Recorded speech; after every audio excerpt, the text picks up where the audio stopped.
just like Jason and my good friend of the name of Enrique Tarrio, Joe Biden weaponized the Department of Justice, and Look at Brian. Brian's having a meltdown.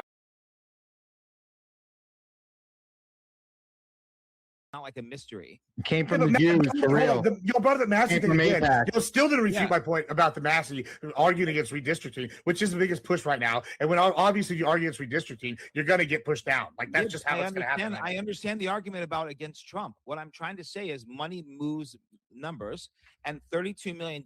Look up where that money came from. The biggest congressional campaign to overthrow someone ever in American political history.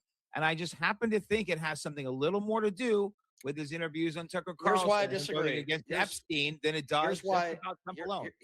Sir, here's why I disagree with you, okay, respectfully. Respectfully. It's always respectfully. As soon as Thomas Massey decided to hold that press conference and talk about the Epstein files, before that, Donald Trump had nothing negative to say about him. But after Massey decided to do what he did and hold that press conference with Boebert and Marjorie Taylor Greene, he got the Marjorie Taylor Greene treatment.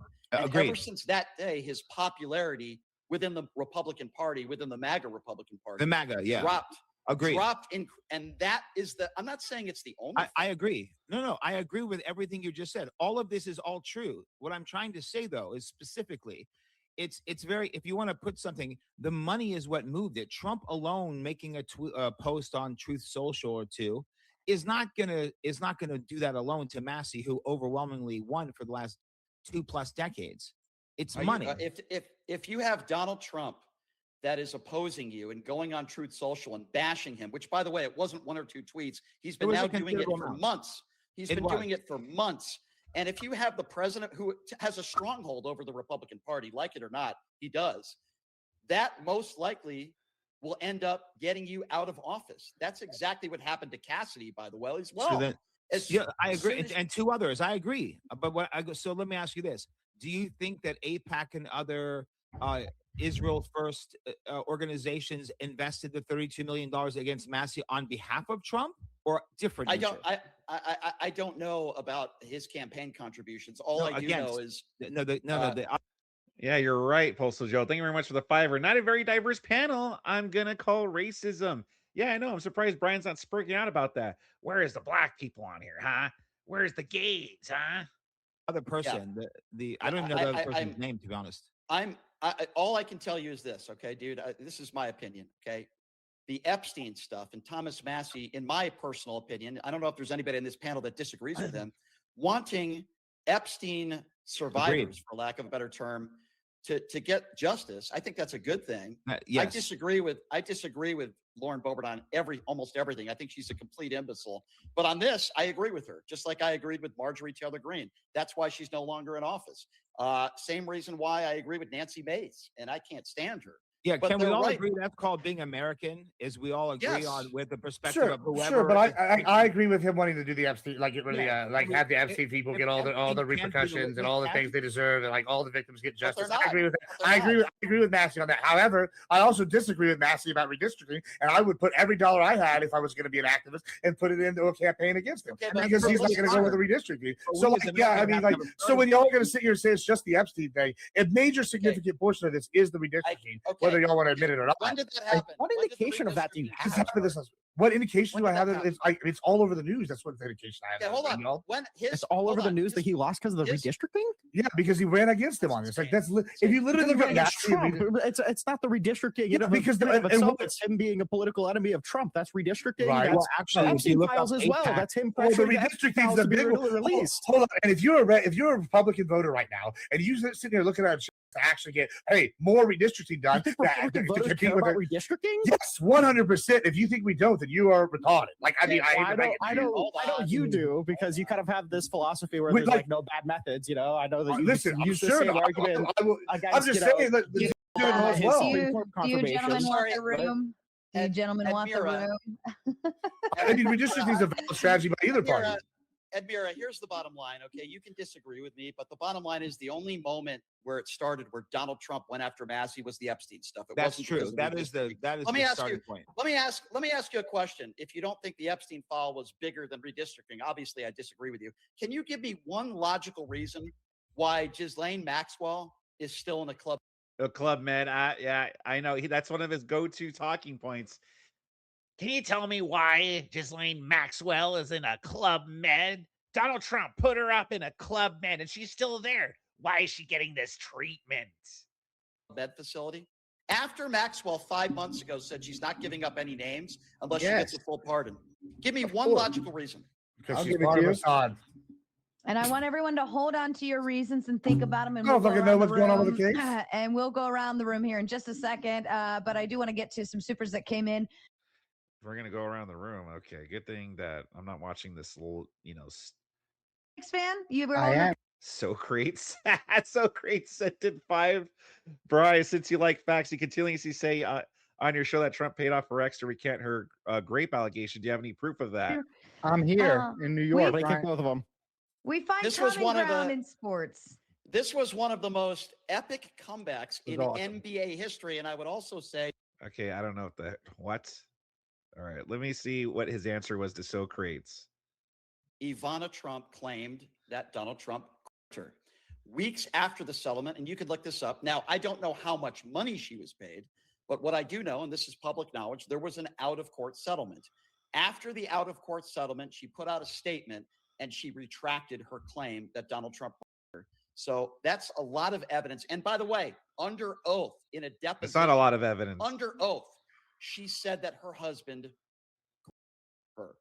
So, why would Donald Trump pay her off if there was no evidence or he didn't want discovery? Okay.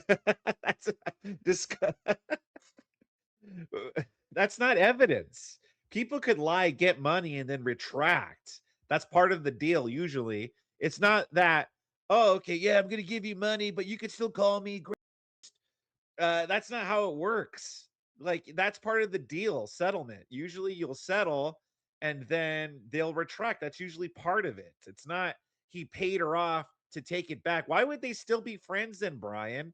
They were friends up until she passed away a few years ago and afterward had nothing but good things to say about him. They had a friendly relationship. So no, that's not evidence.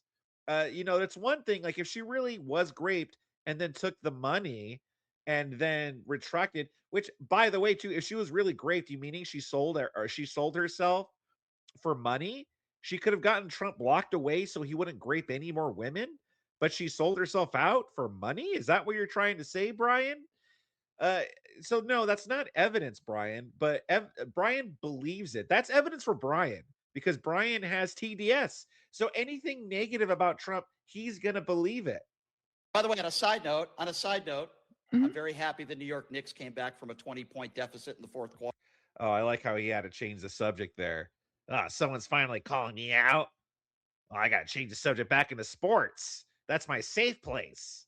That's my safe space where I actually have some knowledge here. So when I get destroyed in debates, I just go back to my sports. I just wanted. By the way, the way Spin City is sitting right here, it looks like the tomato arm right here off to the side is part of his arm. It looks like he's doing this. It's pretty funny. To throw that in there. I'm an NBA fan, so. Yeah, these Spurs are doing real well too. I have to do a show tomorrow. I have to do a show Thursday. I have to do a show Friday. I have to do 3 network shows tomorrow. You get network shows. I'm going to be on Fox News. I'm going to be on CNN. I'm going to be on Piers Morgan. to do a show. It's very stressful. You're right. Yeah. Free will. Mentally, you're right. Nobody's forcing me to do it. And you're lucky too. Yeah. Sure. It took a lot of work, but at the same time, it's very demanding mentally. So I try to, the reason why I brought that up is I try to watch sports and I go to a lot of games in Vegas and I try to do the things that make me happy because just talking about these topics every day can be very mentally difficult. Oh yeah. Mm-hmm. Yeah. But anyway, I think want to take a crack at your question. I want to take a crack at your question. I have to leave though. Y'all be good. Thanks for having me, Mr. Bye, Gibbs. Thank you. Y'all have a good evening. And I'm going to use that brief intermission. Iotin, of course, switched out Calvin for Toasty. He wanted Toasty up here. Toasty's been hanging out in like, I don't care. Just hurry. Avatar mode. Win to Rinyald. And then also Dixon says it was definitely the Jews. Also, Mr. Anderson getting. That's true, Tyler. Yeah, it's Fox local news. Yeah, I'm going to be on the local news on a Fox affiliate channel tomorrow, huh? That's what I'm actually going to be doing. But I'm going to tell everybody it's Fox News to make it sound like I'm more important than I am. His new membership. Congratulations, my friend. Iotin is asking a question, but let me hold that. Spin has a credit from the other night. Spin, you wanted to. Yeah. Yeah. I work 10 whole hours a week. And the working that he's doing is just talking on the radio, backbreaking work. Oh, no. I have to work 10 hours a week. Yeah, man of the people, Brian. Blue collar working man Brian over here with his 10 hours a week.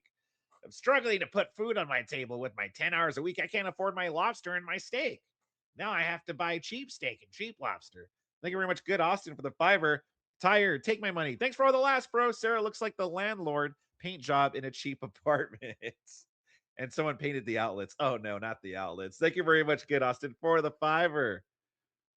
5 hours out, he's taking calls. Yeah, exactly. I work 10 whole weeks. I'm so tired. 10 hours. Boot Rinyald to the back, and you wanted me to bring up for the win, correct? Okay. Love all you right, too, Spin. so, Yes, sorry. Rinyald, bring more 4.5 hours. Please, Mr. President, put out a video. All right, let's see. What did Iotin ask? Do you believe Trump intended a literal coup with January 6th, or was it just reckless rhetoric without operational planning? Curious Minds wants to know. That's actually a solid question from Iotin. And it's a perfect setup for Brian to start speaking out. So I'm going to go back to the beginning of this question. Ben, you wanted to boot Rinyald to the back, and you wanted me to bring up for the win, correct? Okay. Love all you right, too, Spin. so, Yes, sorry. Rinyard Ringworm. back for the win to be up. And just to clarify, I do have a full backstage. That means there are 5 people sitting backstage waiting for a seat up here. So if you want to see your friend up on the screen, I've been dropping we'll get you going. All right. Iotin asks, do you believe Trump intended a literal coup with J6, or was it just reckless rhetoric without operational planning? Curious minds want to know. We love Iotin. She's so smart. It's a really good question. Obviously, he intended the coup with January 6th. Obviously, he lied to his base. He said that the election was stolen, even though there was no evidence that there was widespread shenanigans with the election. No widespread evidence at all that it was rigged. He lied to his fan base, his psycho fans with the MAGA wax in their ears. They believed them, and then they stole the Capitol. I don't think everybody who was there at the Capitol that day was a bad person, but a lot of cops were beaten. People died. Cops died. And that was all because of Trump's lies. Let's see how close I am to his response. A really, really good question. So here, I'm going to try to think this through here because it's a really good question. He's going to try to think it through. I don't believe that Donald Trump, and I'm some of you might be surprised for hear me say this. I don't believe it was an intended coup, but here's what I do believe. I believe Donald Trump is a sore loser. He can't admit he lost anything. And then when he saw people storming the Capitol, he intentionally did stop it. He was begged for 4.5 hours. Please, Mr. President, put out a video. We know this from the January 6th commission. He was begged to put out a video. He refused to until 4 hours later. So I think he actually enjoyed what was happening. Do I think he planned that in advance? Probably not. But I do believe he incited it, because if he doesn't lie and say the election was stolen, there it is, and it was rigged and Joe Biden won, January 6th doesn't happen. And I think Jack Smith is going to have something to say about that in 2.5 years, because I do believe Donald Trump will eventually be charged. You'll eventually be charged? What? Yeah, one day he'll be charged. 10, 15 years from now, he's going to be charged for that attempted insurrection. Any day now. What? Wouldn't he have been charged already? The Democrats were desperate to throw Trump in prison, so that way he wouldn't he wouldn't run for president again. That's why they had to trump up all those other charges, just so that way they could get him thrown in prison. You don't. Why would he have been arrested already? Why did they do that whole stupid console thing? That committee, I should say, it was a committee, that J6 committee bull that didn't really mean anything. If he was really guilty of something like that, someday he's going to be arrested for that. What the heck? And if he was lying about it, Brian, why would he still lie about it then to this day? He's already president again. You would think that he would be like, yeah, whatever. I don't care. Yeah, Biden won. Yeah, who cares? Listen, I'm president anyway. But the fact that he still wants to investigate what happened in 2020 and he still talks about it shows that maybe he wasn't lying there, that he really does believe, like all of us do, that 2020 was stolen. That's the best way I can answer that. So if you don't think Trump did it, beyond, you think the people that stormed the Capitol, that was a coup or like an attempted coup? No, I think there were a lot of, and yeah, that's another good point too. He posted 3+ pleas to respect law enforcement and to protest peacefully on Twitter, and dropped a video to go home around 2 p.m. Within an hour, Twitter banned his account. Yeah, and right around that time, Twitter banned his account. So the video where he said, yeah, please stop, please guys, march peacefully, patriotically, blah, blah, blah. Don't do any damage. No one could see it. The reach was already gone because they banned him on Twitter that time. So yeah. And by the way, why wasn't the guard, the National Guard there that day when Donald Trump requested it? How come there wasn't security? How come there wasn't the National Guard there? Any wonders why that, Bryce Shap?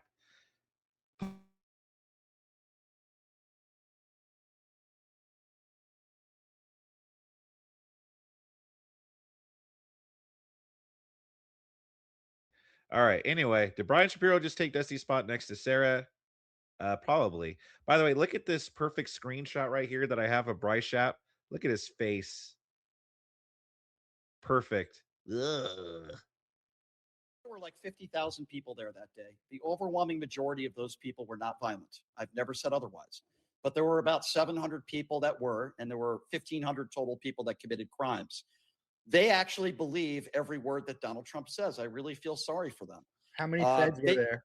Donald Trump is like a sports. I'll answer that. And Hold on. One question at a time. Somebody had just said how many feds were there. If you ask any former or current FBI agent, they will tell you that when you have over 50,000 people at a political rally, it is not unusual to have plenty of undercover officers there. By the way, those undercover FBI agents did not force people to beat police officers. They didn't force people to storm the Capitol. They didn't force people to defecate on Nancy Pelosi's desk. They didn't force people for destruction of property. So what about the guy that was right in front saying, let's go in? Yeah. And then never got arrested. And then they went to his house like, hey, wasn't that you? Roy what about that guy? He was clearly a Fed, and he was the one that was telling them, let's go inside. So what's his name? What's his name? Roy Epps. Okay.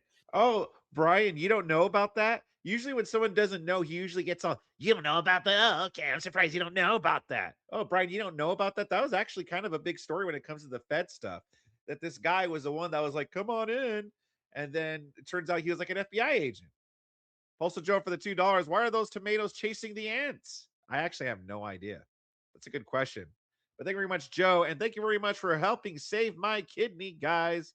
Let's go.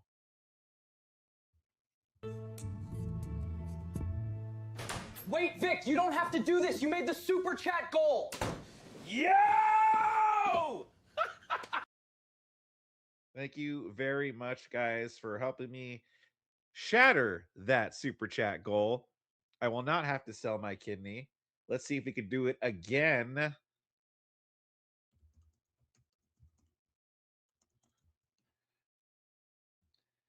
Unfortunately, times, even though we just shattered one super chat goal, times have already gotten tough.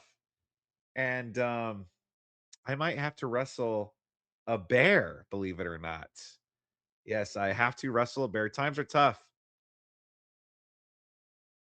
Hopefully it uploads. Yep, it did. Here we go. Vic, you don't have to do this. I need the money, man. Unless the power of the cool verse comes through. Yes, unless the power of the cool verse comes through. I won't have to wrestle a bear. So please, guys, please help me out. Times are tough. Ray-ups. Ray-ups. I'm sorry. The guy that's talking to me, the guy that's talking to me right now, is that the guy that was criticizing me for crying during a debate? Me? No. Yeah, No, you. Exactly. I thought we were just. So because Brian can't answer that, now he has to bring that up. Are you the guy that criticized me for crying during a debate? So now he has to bring up like, oh, the reason you're asking me these tough questions is because you want to insult me pretty much. It's because he can't answer it. He doesn't know jack shit about it. No. No. Angry American was the first who you're referring to. Now it's Andrew talking to you.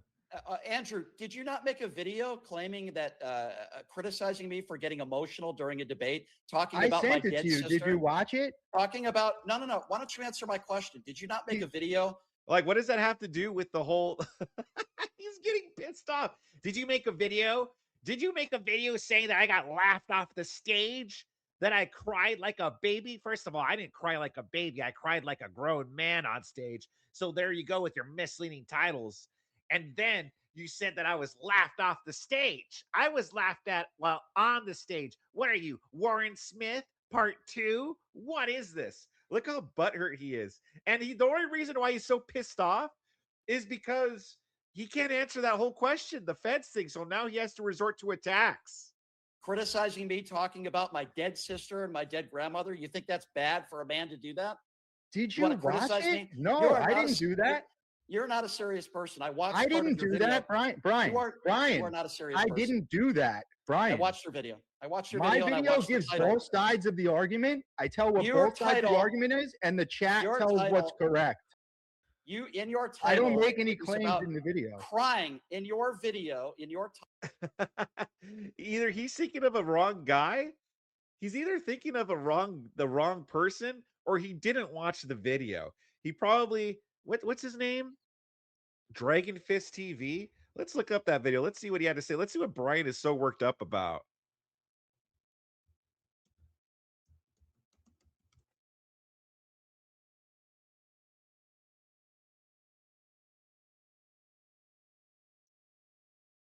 All right, so here he is, Dragon Fist TV. Right? The only Okay, no, that wasn't it. All right, come on. We see videos.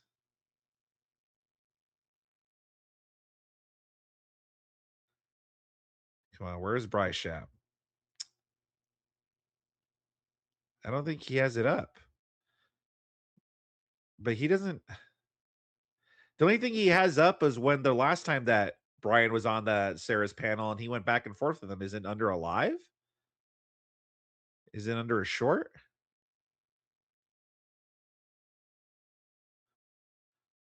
I think this is it. Brian Shapiro cries during debate, and it's a short. So this one is actually. So you guys don't want Spencer Pratt running for. So here's the trouble. So this one is actually brutal, but let me know who you guys think is right here. First of all, for somebody that wants to stay home, you're certainly out a lot debating people. So I really don't understand that argument. Well, are you aware of the, well, let me address that. Was that since 10 this seconds, is the back and forth. Can I just finish? Well, this is the back and forth. I know, but that was like 10 seconds. But you already got it wrong. So my children are. You got everything wrong. My children are grown. You believe women should be allowed to vote? Do you think women are chained to the kitchen? I'm asking you a question. Do you think women should be allowed to vote? I think there's a lot of different ways that you could limit suffrage that would make everything a lot more fair. I think that if you're taking more from the system than you get, so that would be a great way to limit suffrage. Voting should be based on how much you pay in taxes, or if you pay taxes? It should be based on whether you are contributing to the system or not. If you're taking more than you're contributing, no, you shouldn't be having a voice in governance. And when I was doing debate prep for this debate, I learned of a horrible story that I am very sad to hear. That you had lost your 10-year-old son in a car accident, and my condolences to your family. It's awful. And I learned at a very young age. So cringe. How precious life is.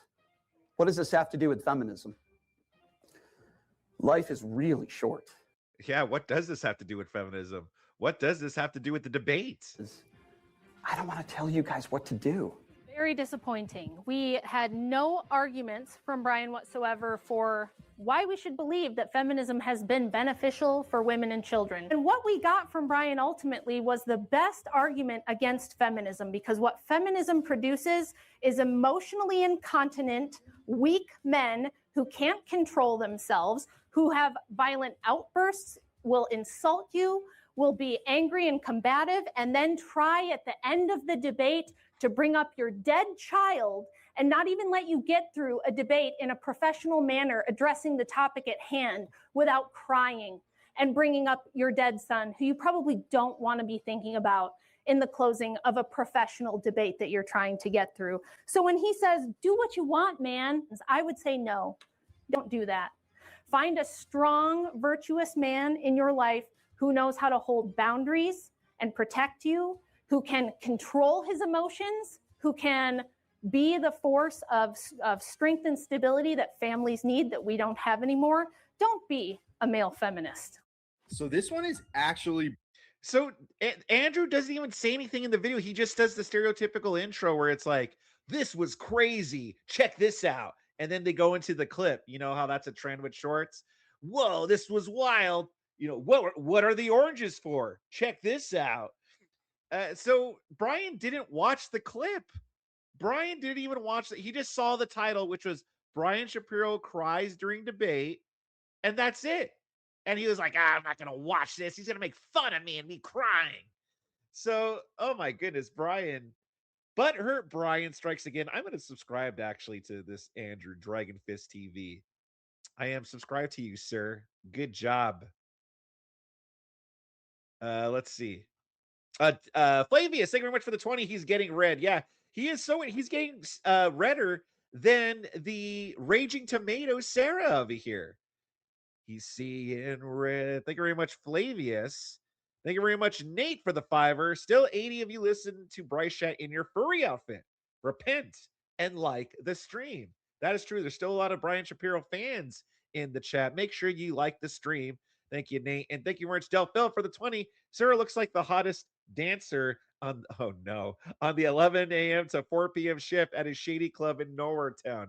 Not a day shift dancer, bro. That's crazy. But thank you very much, Del Phil, for the 20. Title, which by the way, you're totally entitled to do. I just have and the chat tells what's correct.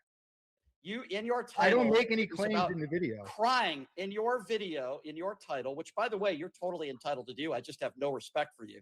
You said thumbnail. Liberal cries during debate. That makes you an ass, quite frankly. Why does that make me an ass? Yeah. I'll tell you why. I'll tell you why. The reason why I got emotional and the reason why I was teary-eyed is because I was talking about loss. Rachel Wilson lost her 10-year-old son in a car accident, which is awful. And I would never wish that upon anybody. And the reason why I got emotional and I brought up two members. I mean, he should respect Andrew's title because Andrew was truthful in it. Brian Shapiro cries during debate. That's what happened. He did cry during debate. So where was the lie? He didn't say laughed off stage or, or he was left speechless. I know Brian gets very butthurt about that stuff. How dare you say I was left speechless? I'm always talking. But Andrew is truthful and Brian is still pissed off at him. But why are you pissed off, Brian? If there was nothing wrong with you crying on stage and telling that sob story, if there was nothing wrong with it, if there was nothing to be embarrassed about, why would you be upset at that short? Of my family that I lost because of a car accident that we were all in when I was 12 years old. I wasn't crying because of politics. I wasn't crying because I thought I lost a debate. He didn't say that though. He just said Brian Shapiro cries during a debate. I'm looking over here. Brian Shapiro cries during debate. That's what happened. You did cry during your debate. He didn't say why. He didn't say he cried because he lost or cried because of this. He just said you cried. Thank you very much, Justin O'Dizzle, my nizzle, for the $1.99. Breaking news: Brian is dumb and I don't know what you're trying to say there, but I appreciate you, brother. Thank you very much for the $1.99. Got emotional because I lost a few members of my family. And for you to put up a title like that makes you an ass. That's what you are. You're an ass. I didn't say that you cried because of one thing saw the or title. another. Dude, I said you saw the cried. title. You Yeah, did exactly. cry. That was actually incorrect. I saw the title of your video. I saw what you were trying to do. Brian Shapiro cried during debate. That's what happened, dude. Is that what happened? And why did I cry? But I didn't make a claim about why you cried or didn't cry. Why do you care? So here's why. Because I'm proving a point here. MAGA idiots like you want to attack men for getting emotional. In this case, because I miss my sister and I think about her every day. But because you want to try to get clicks, which by the way, you don't get many, but you try to get clicks to put up a title of somebody that is more successful than you, somebody that actually gets paid to do stuff like this, and you put up a title to try to get people to watch your video. I'm not like you seem very angry, dude. Dude, I just think you're an idiot, okay? And when you put up a title like that, you haven't given me one thing I said that was incorrect. All right, well, I'm happy to talk to anybody else on the panel, but I'm not interested. You don't want to talk to me? You have to say. All right, Brian. I'll ask the same question. I would like to talk to Shapiro. Oh man, well, I hope Sarah doesn't put Andrew in the back of the panel now. We know as soon as her prized guests, her prized guests get a little upset, that's when she's like, oh no, oh no, okay, Andrew, maybe you should chill out a little bit. Gonna put you on the back of the panel. Oh my goodness, what a baby. Crying Brian strikes again. Well, I'll talk to anybody else, but not you. But Andrew was right. He didn't make any claims in the title. He said what happened, which is that Brian cried during the debate. That happened. He didn't say it was bad or good or what the reason was. He didn't make any claims. He just said Brian cried, which is true, which I thought Brian was all about accuracy in his titles. Warren, how dare you say I was speechless? I wasn't speechless. And Warren, how dare you say that I was laughed off the stage? That's a lie. Why do you lie in your titles? Oh, okay, then someone has a truthful title.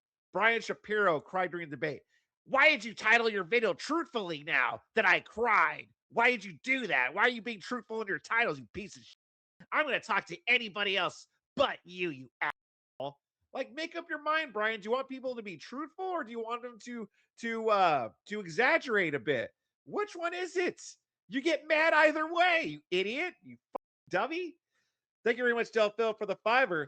Everybody knows those were crocodile tears. The disgusting part is that he would use the deaths of his family members as leverage in a debate. That's true. 100% correct. But what's funny is that Andrew didn't even say any of that in the title. He just said Brian cried, which is true. Thank you very much, Del Phil. Yeah, Brian literally just said he did cry. Yeah, I'll tell you why I cried. I'll tell you why. This is what it sounds like when a Spurg cries. Brian acts like an R S or could be any clip. Yeah. Any chance to cry in Spurg. Yeah, exactly. And don't forget the hypocrisy and how Brian titles his videos. Exactly. I was teary-eyed. I didn't cry. You're a liar and voted for a 34-count convicted felon. Typical MAGA idiot making me look like a pussy. Yeah. Oh, that was great. That was amazing. Thank you, Brian. This is great. Good time for somebody else jump in. Uh-oh. Sarah has risen the hand. You got to stop now for the queen. Stop. She's raising the hand.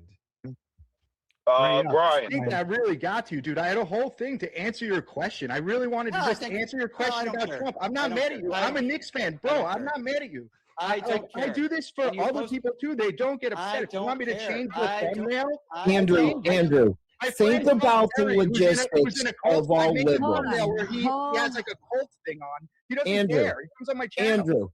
Andrew, he's a liberal. They cry about everything. Right, they complain, and they're victims. No, Sarah. No, Sarah. I mean, can we get a moderator for the moderator? No, Sarah, you shut up. Just they're cooking now, Sarah. This is when it gets good. See, this is Sarah's whole problem. She always takes the side of the liberals. But the liberals are so sensitive, which Sarah always complains about. Oh, these emotional men. It's because you have all the liberals, and then you give in to them because they act like big babies. But because you're so desperate for any kind of clout, you're willing to bend over backwards, forward, sideways for these libs. Sarah, they're cooking now. This is entertaining. If you really want to save your channel, let the liberals get cooked. Respond to what he just said. Go, if you want to talk to Andrew, actually, if you don't mind, I'll clear the room and let you two have this conversation. I know Andrew can be respectful, and this way nobody else can interrupt with you. That's fine. So I appreciate that. The guy who just said I'm a liberal. First of all, if you want to talk about, I'm not a liberal. I didn't vote for Obama. I didn't vote for Hillary. I'm not a liberal. By the way, people have been saying that Brian's been a liberal for years now. Even back like 4 years ago in that interview that I reviewed of his a few years ago, even people back then, even the interviewers back then were saying everyone calls you a liberal. And he was still saying, I'm not a liberal. I didn't vote for Obama. He was still saying the same thing back then. So how come after all these years, Brian, people think you're a fucking liberal? It's because you're a liberal. That's it. Just accept it. Just own it. Stop it with this independent. You're a lefty lib, okay? You agree with everything the lefty libs say and do. Everything. So just own it. Why do you still keep denying it? Justin O'Dizzle for the $9.99. Let's not lose sight of the fact that even after these Bush League tactics, RW responded with such professional rage, sophistication, logic, and aplomb. That's true. That is very true. Rachel decimated her closing statement was freaking amazing. Couldn't have done it any better. Thank you very much, Justin, for the $9.99. Lefty lib, yeah. About people that cry and complain, you should probably refer to a guy by the name of Donald J. Trump, who has thinner skin and is more insecure than a 12-year-old girl. Last I checked, Donald Trump is not a liberal. If you want to paint me in a corner and call me a liberal to the buffoon who just made that statement, I've been a registered independent my whole life. There's nothing wrong with being a liberal. But if you think liberals are the ones that cry and that complain, they do. Then maybe we should talk about Donald Trump, who literally shares his grievances every single day in every single press conference. So as far as that guy who just said, all liberals do is cry, maybe you should look at the orange orangutan who, again, has thinner skin than your average insecure 12-year-old girl. Andrew, I don't like it when people mock I don't like it when people mock other people. Is that what he's really going to say? But real quick, again, dude, he's prime bingo card. He literally, his whole argument right there to the fact that he's a crybaby was, but Trump. What the hell does Trump have to do with the fact that you're a fucking crybaby? Maybe you should look at the orange orangutan who, again, has thinner skin than your average insecure 12-year-old girl. Andrew, I don't like it when people mock others, which is what you did in a moment that I thought was very disingenuous on your part. When I'm trying to throw somebody an olive branch and I'm trying to have a humanizing moment with somebody about loss. And the reason why I brought that up, and by the way, there's nothing wrong with getting emotional when you're talking about your loved ones. The reason why I even brought that up is to say we're all human beings. We all have horrible loss in our life. Life is really short, and I don't like telling other people what to do. Now, you can title anything you want. I'm not saying what you did is against the law. I'm not saying what you did is against YouTube. No. Unfortunately, I've had this issue with a lot of people. They'll label titles a certain way, and you'll probably clip this up and say, liberal Brian Shapiro is angry at me for my, you can do whatever you want, dude. But when you do something like that, I think you lose credibility. You lose credibility for his accurate title? For his accurate title? Believe it or not, some people were like, I think Brian had a point when it came to Warren Smith and the titles and YouTube titles, blah, blah, blah. But in this case, Andrew was accurate. And even in this example right here where Brian says this example, and you'll probably clip this up and say, liberal Brian Shapiro is angry at me for my, you can do. That's an accurate title too. Liberal Brian Shapiro is angry at him. That would have been accurate. In fact, I think I will call, when I clip this and put it up, I will call it liberal Brian Shapiro gets angry at Andrew for factual titles or something. I love that he gets so butthurt, dude, over the stupidest and silliest. It's hilarious. Whatever you want, dude. But when you do something like that, I think you lose credibility. Okay? That's what I think. fair enough. And I did not intend. I really tried to be fair in that video. That's why I emailed it to you. I wasn't trying to like. Yes, that. And you can see I'm consistent. Like I was trying to say, just so that you see, it's not just you. If you look on my page, I have other lives with people I'm friends with unflattering thumbnails of them. So I'm not like it. It's not a personal thing to you. It's really not. And I came on here. I didn't see any of your other videos, Andrew. I'll be honest with you. I watched maybe 30 seconds of your video, and I saw the title. And you know, if you disagree with somebody, or you know, you think I'm wrong about a topic, I think that's great. That's fine. But I didn't just get this from you. I got it from a lot of other people, and it's frustrating if people want to. Like me, Bryce Shapp. I mean, a lot of people talked about the debate because that was such an abysmal performance, even for Brian Shapiro standards. That's saying something when even for Brian Shapiro standards, like that's a terrible debate, even for him. That says something. That's how you did that. It went so viral. It went viral. Everybody talked about it. But yes, I am one of those people. Disagree with me on a political topic. I think that's great. You know, I enjoy that. But when you put up a title and you make it like, you know, you're in a negative fashion when somebody gets emotional talking about their loved ones, I just think that's low class, man. I think that's really low class. Okay. And I think you're wrong in doing that. I think that was you also just said you only watched 30. Yeah, 30 seconds. He only watched 30 seconds of the video, which if you would have seen the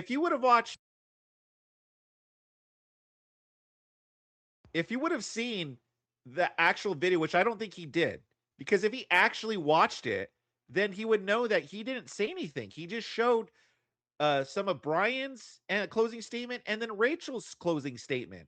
He didn't make any claims or judgments on it one way or the other.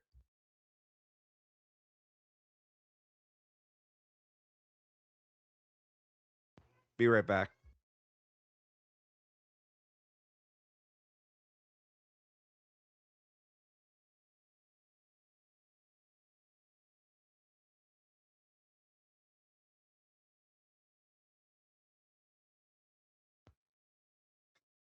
So I think Andrew's going to call him out right here.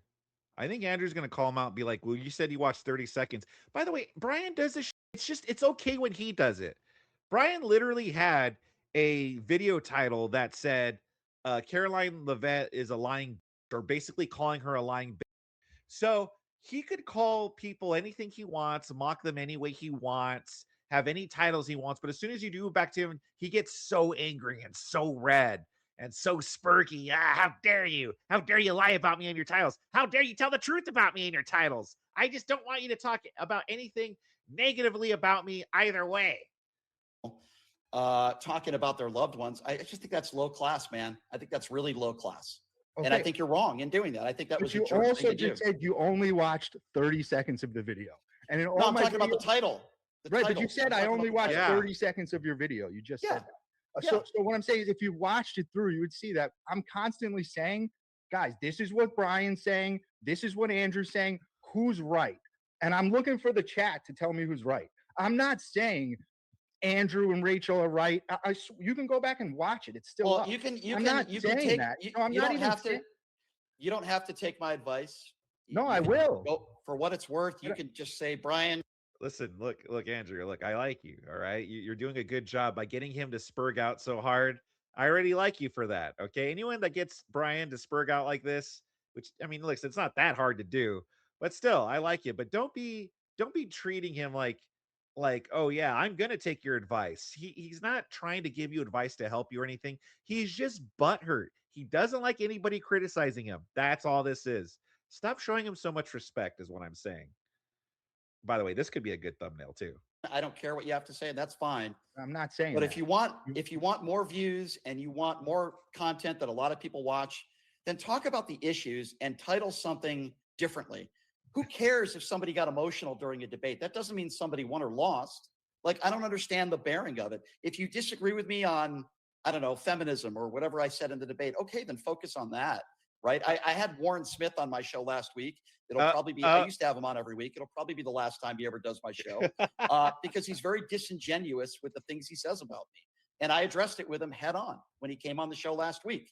You know, people can be honest or they can be dishonest. I apologize if that upset you. I did not mean to do it personally to you. And if it really bothers you, I would change the thumbnail. I don't care that Let me much. ask you a question. I actually want to give you the answer to the question you were asking. Okay, but hold on. I have the answer. Okay, hang on. We'll get to that. Okay, please. Put yourself in my shoes for a moment. Let's just say you lost a couple members of your family in a tragic accident. And you're debating somebody on another topic. And in a moment, you get emotional because you're talking about members of your family. And then somebody way on the left puts up a video with the title, right winger, MAGA dope, or whatever, gets emotional and cries during a debate. How would you feel about that? But he didn't even say that, though. He said, like, the title is so neutral. It just said, Brian Shapiro cries during debates. Like, that's it. Brian Shapiro cries. That's exactly what happened. He didn't say libtard Brian Shapiro or anything like that. He just said Brian Shapiro cries during debate. It doesn't get more neutral. I would not feel good if people were. Okay, that's my point. And I'm agreeing with you. I'm not like being a here. I really. That's my point. Okay, then that's my point. Would you like me to change the thumbnail? No, you don't have to do that. I'm just telling you. You know, when I see stuff like that, you know, that's how I react to it. You know, I call people MAGA buffoons. I call people a lot of names. You know. Yeah, exactly. I'm not Mr. Nice to everybody, right? There's a reason why I got here, and it's not because I'm just nice to everybody, right? I'm a very opinionated guy, but when someone's getting emotional over the loss of a couple people, a couple family members, I'm just not gonna knock them for that, man. As much as I hate Donald Trump, I know he's not capable of crying. I don't think he's ever cried in his life. But if he got emotional about the loss of a loved one, I certainly wouldn't mock him for that. You know, I'd feel sorrow for him for that. And that's just how I am. I feel sorry for people that go through pain in their life. Obviously, if you're Sure, Brian, sure. You would mock him right away. But yeah, Brian, it's just okay. Brian, you're the one who chose to talk. No one forced you. No one held you at gunpoint, was like, talk about your dead sister now. You chose to do that. That was your strategy. What I'm going to do is I'm going to throw an olive branch and humanize myself. And so that way I could, I don't know, get sympathy, or I don't know, whatever my plan was. But I'm going to bring up my dead sister and try to relate it to her dead son. That was your plan. No one forced you to do it. You chose to do it. And it was public. It wasn't behind the scenes hidden camera. Catches Brian crying off camera. Like, you did it on stage in front of thousands of people. You did it in front of a live audience, and you did it in front of thousands watching online. You chose to do it. People are going to talk about it. You can't be like, do that, and then be like, but no one's allowed to talk about it. Like, or only people are allowed to say good things about it. It's not how it works. And no one believes that you did it for genuine reasons, Brian. You can't be like, who makes fun of someone for having a moment like that? It's like, well, we're not making fun of you because you suffered loss, or because you suffered loss, or because you're sad about your family.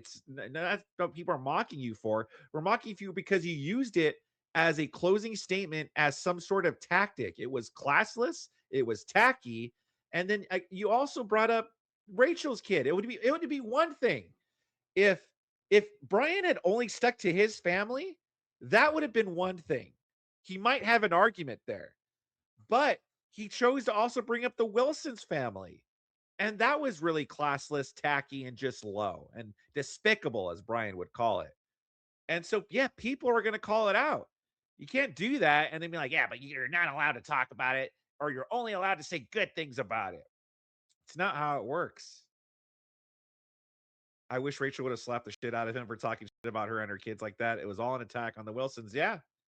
And the thing is like, you can't talk shit about Rachel, calling her a whore, harassing her in her DM, saying all these vile things about her, and then all of a sudden expect her, and then just go and bring up their family like that and their tragedies in their life. Like, that's, they're not going to want to reach and grab your olive branch. They're just not.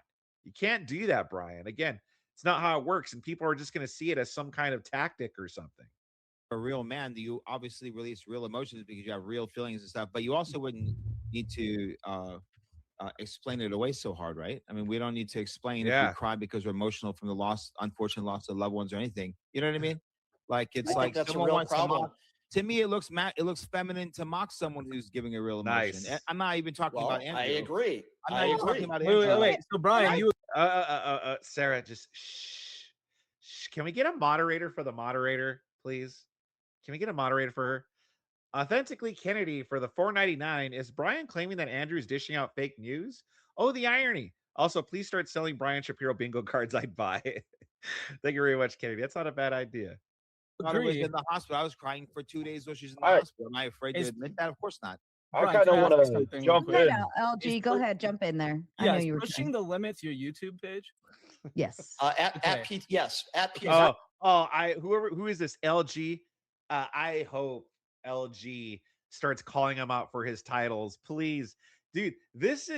I think this is turning into a W panel right here. We got Andrew, we got Shaman Omar right here, and if LG points out the hypocrisy, please, I hope this happens.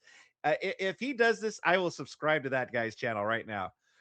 I hope that's what's going to happen here. That's your YouTube page. Well, I'm looking at actually a picture of a thumbnail and the headline for it, and it's I think an AI picture of a stock image of someone crying, and it's you making fun of some a MAGA supporter admitting they were wrong, and you're depicting them as crying in like a insulting way. Oh, I thought you said I'll respond to I thought that. you said it's bad to insult somebody for showing emotion. Yeah, so let me guess, his defense is going to be, well, listen, I was crying over my family members. They were crying because they admitted that they were wrong for voting for Trump. You don't see the difference there? Maybe you should get the MAGA wax out of your ears. Delphil, thank you for the $5. I'm guessing Sarah's chair smells like a week-old Reuben sandwich, and Brian smells like dude glue. Oh, gross, dude. Dude glue? I've never heard her put it that way, but that's hilarious. Thank you very much, Delphil. Making fun of this person for crying. I'll respond to that. So first of all, I don't choose the thumbnails. I have editors that do that, but I'll still respond to that. Wow. I think there's a very big difference between losing a debate or losing an argument in an AI picture and depicting someone as crying or making fun of somebody for getting emotional because they lost. Knew it. Do you not understand the difference there? Losing a debate. It's all clickbait, and everyone's guilty of it. That's the truth. Okay. I think there's a line that you shouldn't cross. If you're talking about somebody crying because they lost an argument as a metaphor, and then mocking somebody because, as I did, got emotional because I was talking about the loss of members of my family, those are two completely different things. Now, if you don't understand the difference, then I don't know what to tell you. I don't know. You said that it's wrong to make fun of anybody any man for showing emotion. He wasn't crying. Now, at least now you're changing what you said. He wasn't crying. By the way, he wasn't crying. That was an LG. Man, I tried looking up his YouTube right now. I don't know. I can't find it. LG. It just takes me to it. So listen, if LG watches this in the clip, please leave a comment in the comment section and link to the channel. I will subscribe, brother. That was great. AI picture of somebody who called into my show. He never got emotional. He never cried. That was a thumbnail that somebody had used, and he didn't actually cry. I was actually crying, and I was actually emotional talking about my family. Was the thumbnail used on your channel? Hey, sorry sorry, Justin O'Dizzle, for skipping this one for the $4.99. Wait a sec. We might be buying the headline. How much it costs to get Brian to show up so I can talk and embarrass him? $3K? Deal. Exactly. Thank you very much, Justin O'Dizzle. We might be buying the headline. We could say that it's different, but it is what you did, right? Still, you don't think context matters at all? No, I could agree. Oh yeah, Brian all of a sudden wants context, but when it comes to people he doesn't like, all of a sudden context doesn't matter at all. He'll list off every bad thing Trump says or whatever he interprets that Trump meant. No context, nothing. By the way, it doesn't matter. Brian admitted it was clickbaity, which that's what Warren does. Warren Smith does it's YouTube. You kind of have to have it a little bit clickbaity. So he chastises Warren Smith for being clickbaity, but then he's clickbaity too. So no matter what, he's contradicting himself and proving himself to be a hypocrite. He's still making fun of men crying, which we think was the argument. But is that a good? Is that like a right thing of depicting someone as crying that isn't crying and making fun of them? So basically, dude, what you're doing is saying Andrew can't use a thumbnail. I didn't say that. You used it, and now you're up here saying you're a victim. That is the typical libertarian. Hold on. Let me find libertarian. Libertarian. Is he calling Brian a libertarian? He's a liberal. Some common ground for everyone. Number one, it's YouTube. Anyone can write anything. Anyone can make any thumbnail. We all know. What? Sarah says anyone could make anything. Anyone could write any thumbnail. And then you have Brian here. Yes. Well, Brian, why the were you criticizing Warren Smith? And why did you do this, Warren? Why did you title it this way? Why did you say I was speechless? Why were you so mad at Warren then and lecturing him for like a good 15, 20 minutes, breaking out on your show over his titles? But then right here you acknowledge, yes, that's right, Sarah. Huh? Know that there's plenty of thumbnails and the aging potato type of out there on. Yes. Not only are we getting Brian spurging out, but now we got Sarah and coping. This has been a great panel, guys. Good job. Good job on getting the super chats. I'm glad that I switched over. This is making my night. Like it hurts my feelings, but I can't go around telling people don't do that, right? And I think that it's fair game on the internet to a degree. There is a degree, right? You obviously can't slander and say things that aren't true, so on and so forth. Can I just give some context? Like if I say debated somebody, hold on, just give me 20 seconds here, and then I'll shut up. If somebody did a thumbnail about me and I debated somebody and they did an AI picture of me crying, I would actually think that's probably funny. The point that I would. All right. So let's see. Liberal Brian Shapiro complain or gets big mad at Andrew for, I don't know. We got to think of something. And then I'm going to have on the thumbnail him crying. Trying to make is when somebody actually is really we could think of something, guys. We could think of some good titles. Emotional about the loss of a loved one. I think that's a line that you shouldn't cross, and I would never do that. If we're talking about an AI video to get clicks and you debated somebody and I got this liberal to cry, it's very different context, and I wouldn't have a problem with that. And I also didn't tell Andrew to take it down, and I've said multiple times he has the right to do that. Okay. Did you portray him as crying? The subject of your thumbnail, subject of your video, did you portray him as crying? Is what I'm saying not registering with you at all? It's registering. This is going back and forth. I'm going to have to act like a New Yorker and aggressively push myself in. First off, I want to change the topic. Sarah, thanks again for having me on here. Brian, I want to change the topic, but first, I just want to add. Kraut Mick, you're the worst. I hope he's changing the topic to something else that we could just rip into Brian for. I hope he doesn't try to make this some kind of legitimate political discussion again. This is good stuff. Sarah, this is where your moderating should come in. She'd be like, no, Krautnik, shut the hell up. If you got to go, bye, see you later. We ain't changing the topic. This is too good. See, Sarah, do I have to come in and be the moderator for you? Do I have to step in and show you how it's done? Real quick, and then we can end this topic. You are on the internet. You should be used to criticism. And if you weren't in the right state of mind, I had people pass away. I know what you feel like. My condolences. But if you're not in the right state of mind, you shouldn't be doing internet contact until you're in the right state of mind. Would you agree? What do you mean by right state of mind? I mean, I'm entitled to my opinions just like you are. I think somebody that mocks somebody, I think it's pretty self-explanatory. Like, all right, so I got 3 kids. If one of my kids passed away, I'm not going to be on the internet talking to people about political because I'm not in the right state of mind. Would you agree? Yeah, but that didn't happen to me. No. I just want to end it right there. That's all I wanted to ask. I kind of want to change the topic in general. Thank you for that. I want your opinions because I know you're for the LGBTQ plus ABCDEFG.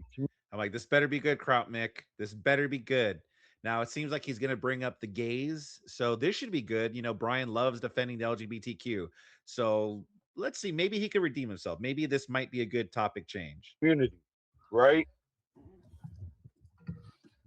I mean, I don't know why you would label it A, B, C, D, E, F, G. It's a little Well, strange, but I just don't want to tell other people what to do with their lives as long as it's not against the law.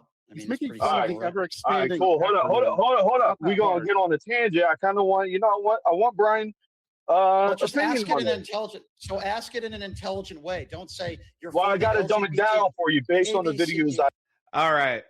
Okay, Kraut Mick, you're back in. You're back in. You are cool. Okay, you know, I got to give Sarah a little credit here. She has a lot of based people on here so far. A lot of based people. So listen, I got to give Sarah a little bit of credit here, okay? She's picked people that are pushing back Brian in the right way. That's all of you. So let me explain. Well, if you're going to insult me, then why do I want to even listen to you before you? Yeah, even I agree. I agree. No, with Sarah. your question. No, Sarah. Okay, No, no, if no. you have a question Okay. about the LGBT Okay, I take back my credit from Sarah. She is up here. Sarah, just community, then don't label it as A, B, C, D, E, F, G because you sound like. Okay, you're right. You're right. I'll agree to that. But that's my fault. That's my fault. I'll agree to that. I shouldn't have done that. I should have labeled it correctly. But that's going to bring me to one of my points how you people are obsessed with labels. Now, again, I got 3 kids, 2 of which are girls. You didn't understand what I just said? I'm Anyways. obsessed with labels. You're the guys who carry about he, she. I don't ever talk about that stuff. Weren't you just like getting mad at me that I like mislabeled the LGBTQ community? No, that stands. I'm not mad at you. I just think that the way you're phrasing the question makes you sound like a moron. But go ahead. All right. So you're obsessed with the label being correctly identified, correct? Well, if you're going to ask me a question and you want me to give you an intelligent answer, then ask it the right way. Don't ask it like that. Am I just proving a small little point here? Everybody else on the panel, right? Everybody sees what I'm talking about, right? Dude, just What ask, is the just ask your question? dude. What is Just the ask your question? He says question. Why do you think? Why do you think it's okay for men to enter girls' restrooms, public spaces, and sports? So why do you think it's okay to judge me without even knowing my opinion on it? You just phrased the question instead of asking, hey, how do you feel about transgender women in women's sports? Instead of asking the question like that, you assume you know the answer, again, which makes you sound like an asshole. By the way, I'm going to prove it right now. You have no idea what my position is on it, and I'm going to answer it. You just judged it, which makes you sound stupid. I've said on national television, CNN, Fox News, Piers Morgan, OAN, that I have never agreed that transgender women should compete with other women. So now I'm going to ask you a question. Whoa. Come on. I hope Krautmick caught that. His question was specifically about men going into women's restrooms. He didn't bring up women, men in women's sports. He brought up the restrooms thing. Oh, come on, Mick. Don't let him slide on that. He's trying to switch it around. Look how red he is. He should be called the Raging Tomato. Why do you think it's okay to judge people that don't think exactly like you think and think you know the answer to what their beliefs are when you have no idea? And I just proved it. Well, Mr. actually, ABC, you didn't answer the other question. So okay, but it's not. It's not judging, about right? beliefs. That's why I'm pretty sure I asked if you're for that community. I'll answer the rest of your question. But first, let me just respectfully ask, and there's a reason why I'm asking this, and then I promise you I'll answer your question. Did you vote for Donald Trump? There's a reason why I'm asking. Proudly. Okay, thank you. So why did you vote for the guy who talked about going into teenage girls' locker rooms without their permission? You seem to care. Don't let him do that. Okay, don't let him turn it around. Brian's not on his radio show right now. Okay, because he does that all the time on his radio show with the callers, but in his phone calls, he has the power to pound you down or shout over you. Okay, he's powerless here. Don't let him get away with changing it to about Trump or how you support. By the way, Brian, he's like, how can you assume things about me without even asking me first my thoughts? But he does it all the time to his callers. Even if someone says they're not a Trump supporter, he just goes, I don't believe you. You are a Trump supporter. If Kraut Mick lied and said that he didn't vote for Donald Trump, Brian would have said, I don't believe you, meaning that he assumes things about people as well.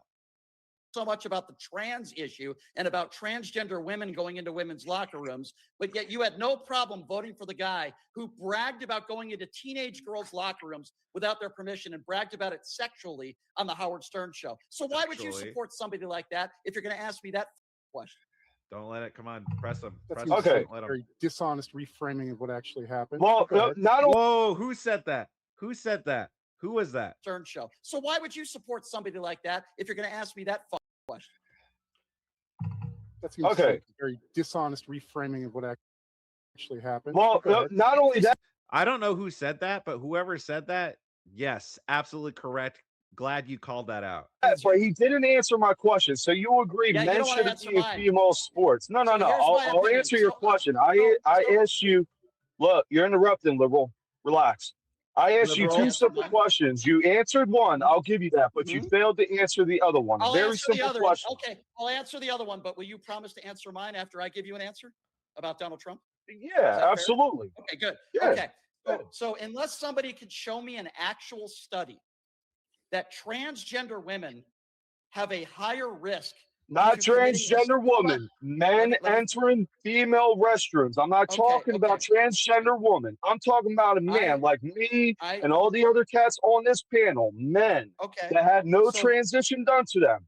Enter the female's restroom. You're trying to reframe the question. I'm not going wearing women's clothing, right? I don't agree. I don't agree with that. Yeah, wearing women's clothing, you're saying? Okay. Yes. I think that, okay, so how do we check that at the restroom? How do we check if somebody is transgender or not? Or if they have a beard, that would tell me. Okay, so how do we test that? How do we see a beard? Well, hold on, Brian. I'm going to answer your question, and then we'll go back to what I just stated, because I did say I will answer that, and I'll try to my best of my abilities. No, because you go down the rabbit hole of what Trump did or didn't do, or what Biden did and didn't do, and it's a whole skew of shit. Because it makes you. I'm not. Go ahead. Well, I mean, both parties are hypocrites. I'm not MAGA. I'm not Republican. I'm conservative. Both parties are fucking hypocrites. I don't think Trump is a great president. I chose the lesser of two evils. I would. Oh, now, see, this always gets. Look at him, Brian. Lesser two evils. How come? What was wrong with Kamala? What was it about her policies that you didn't like? He always pivots to that. He's like, that triggers him. Independent Brian. He gets so triggered when you say things like that, when you say, I voted for the lesser of two evils, and he'll always go on and start spurging about, well, what was wrong with Kamala? Is it because she's black? What was wrong with her policies, sir? How come you couldn't have voted for her? But I am kind of a little irritated that Mick allowed him to switch the topic, because he's like, well, how do we measure that? What do you mean, how do we measure that? Men, transgender, like there are people that are obviously transgender. And by the way, we should just not be allowing them in the women's bathrooms at all. When you do that, you're going to give, it just causes a whole litany of issues, okay? Because we said, yes, they should be able to use the public restrooms. They should. So, and it doesn't matter, because like Brian said, how do you check that? I could go and walk into the women's restrooms just looking like how I am right now and be like, well, I'm a woman. I'm actually a woman. Let me right in. That's how I identify as. And they'll be like, oh, well, if he identifies as one, then that's good enough for us. And what, you're not going to check me, so I could just go right on in. The left completely, fucked up with the whole trans thing and letting them into whatever women's restrooms. It turned everything topsy-turvy, and then they'll point to like a transgender that actually looks like a woman, like that looks like a woman. Like, do you think she or he couldn't use the restroom? And I'll be like, well, if I know it's a man, no. But if I don't notice, I don't know. But this whole thing, like, how do we check that? Doesn't mean it's okay then that we should therefore just allow them. And then the liberals will be like, well, they're only a small part of the population anyway. Yeah, exactly. So why are we going to let men just dress up like women go into the women's restrooms to make a little tiny portion of the population happy and comfortable? Why should we do that? Then you get people like Lily Tino going into the restrooms and filming in there. And then you get men who don't even look like women at all. Like they look like they barely tried, going into the locker rooms of the gyms. Like those are obviously, Brian, obviously those are men. Obviously they shouldn't be allowed in. rather have Trump, regardless if he's a sexual deviant, which none of it has been proven, than cackling Harris or sleepy Joe Biden, which there's a lot of evidence on him too of being, a little wacky with little people. You know what I mean? Let's talk about that. So you mentioned, with him being in the pageant. I'm trying to answer your question, bro. Well, you with just him being in like. No, I said why I voted for him. I didn't give you my actual answer. I'm trying to be, what's the word? Like, compliant, cordial, back and forth. I don't know the full extent of him saying what he said. There's a lot of propaganda out there on what he did. But if he did do that, I condone him for that. He shouldn't be doing that. But we can criticize parties all day long. I vote based on what the candidate says, and yeah, they can lie. That sucks. That's okay. So let me just respond to that. What's your threshold? You don't care about what they do. You don't. No, I didn't say that. I didn't say that. Okay, well, let's talk about that. Kamala. So you said you didn't like Kamala because he said lesser of two evils. Right? We have to be fair. He did say you did kind of. I did say lesser evil. So all right. Why is Kamala evil? He said he doesn't. He voted for. Well, hold on. Yeah. Let me ask you a question because I just answered your question about Trump. Let's say he did say that. I've been doing it, and I'll say again real. He keeps saying condone.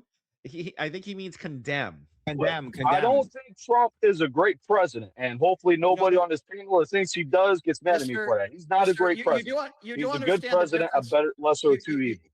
Sir, hold on. You do understand the difference between condone and condemn, do you not? You've been saying condemn. This whole You're time. right. Yeah, condemn. Okay. Now, I would have been like, and you know the difference between suffrage and suffer, right? But now let me ask you another question.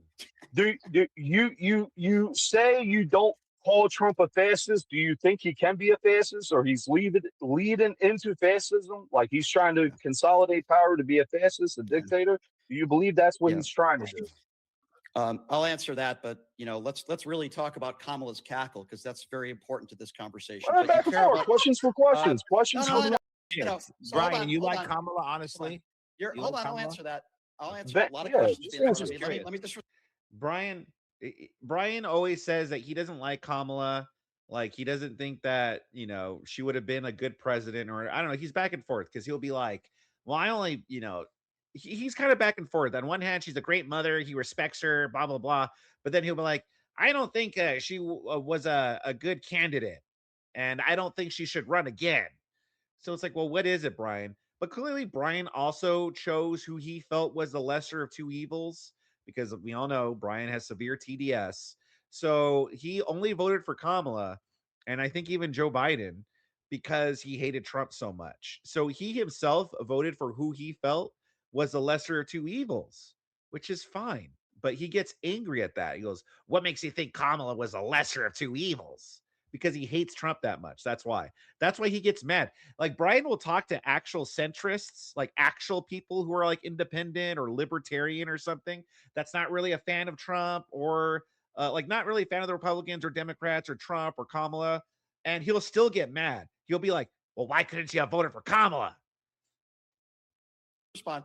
But I do find it interesting that you are unaware. And by the way, this is not propaganda. I'm not bringing up propaganda.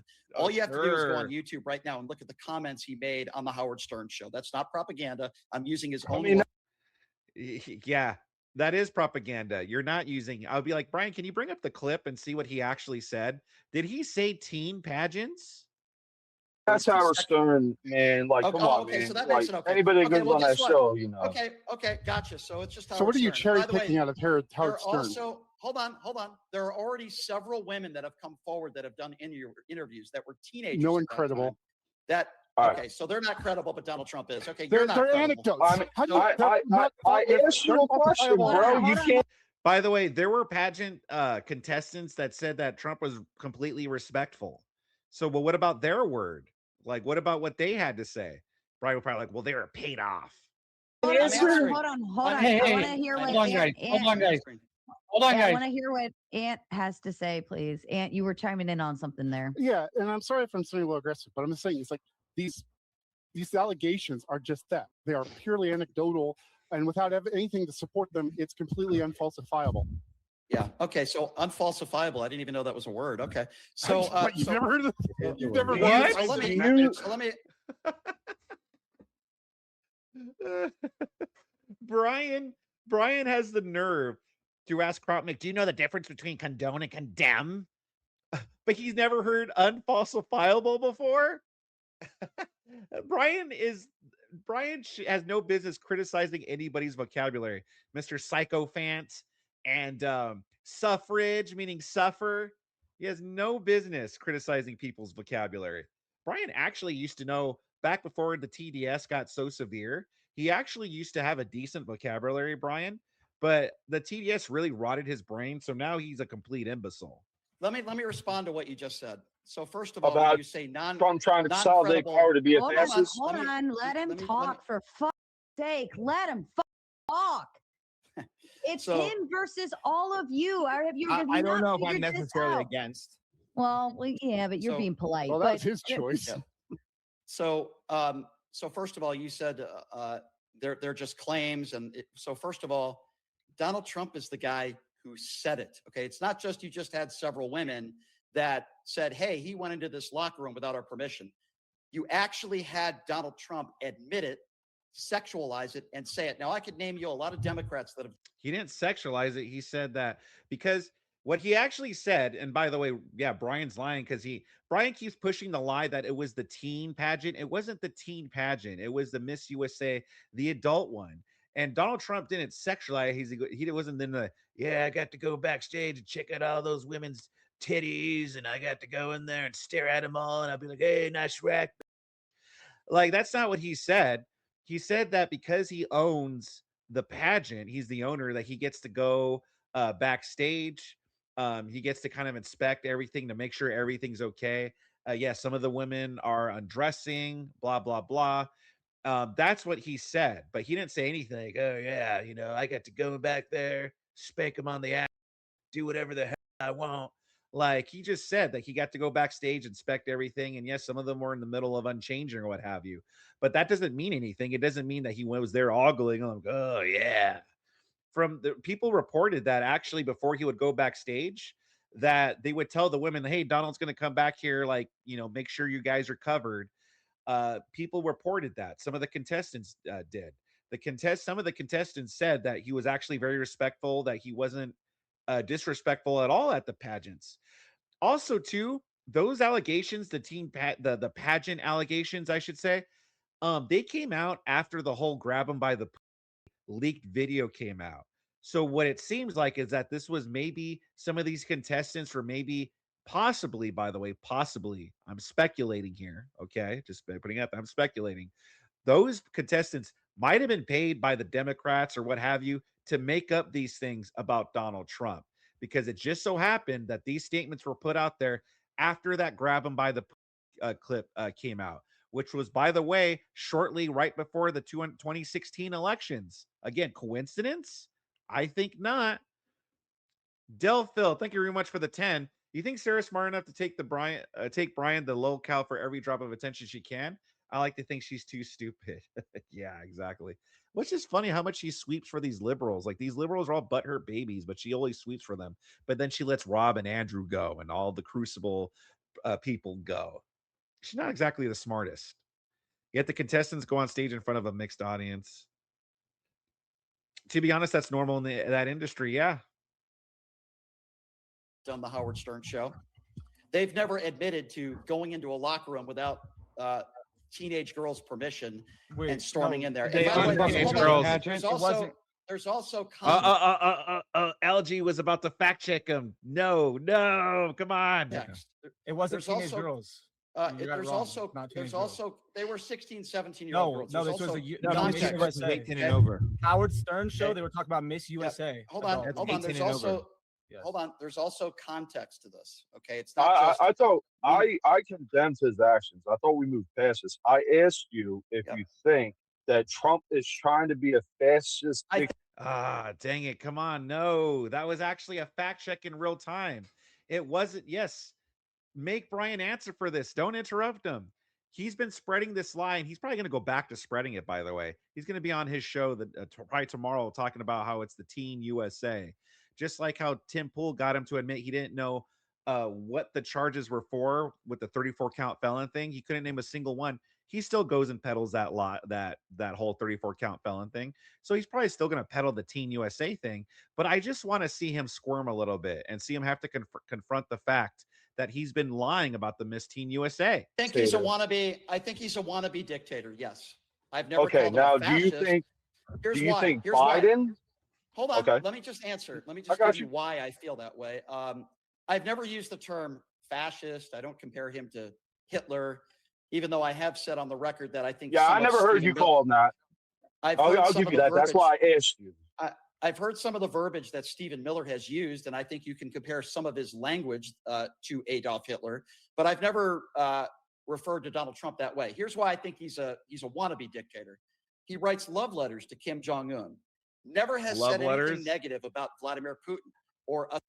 Never said anything negative about Vladimir Putin. So that's proof he's a dictator. Didn't Gavin Newsom roll out the red carpet for Xi Jinping? Finally cleaning up the homeless here temporarily for Xi Jinping. So what does that mean? Does that mean Gavin Newsom is a dictator? That's not proof that anybody's a dictator. And that's another Brian Bingo part he brings up, that he writes love letters to Kim Jong-il. What is he talking about? Love letters. Oh, Kim, I totally miss you. I miss you cuddling me at night, staring at the sunset together. I miss our picnics together and holding hands in the park. Like, what are you talking about with these love letters? Assad. He looks up to evil, murderous dictators. He kisses their ass. And when I look at, and he rolled out. Isn't his idol JFK actually? He rolled out the red carpet for Vladimir Putin. He called Zelensky a dictator, and he said Zelensky was the one who started the war. When it comes to Kim Jong-un, he sent his love letters back and forth to Kim Jong-un. Love letters. What is this? Love letters. Far more aggressive with elected officials on the left. He actually threatened 6 elected Democrats 3 months ago and alluded to the fact that the execution thing he always likes to bring up. Nothing to do with this. Well, Brian, we just watched him attack Republicans.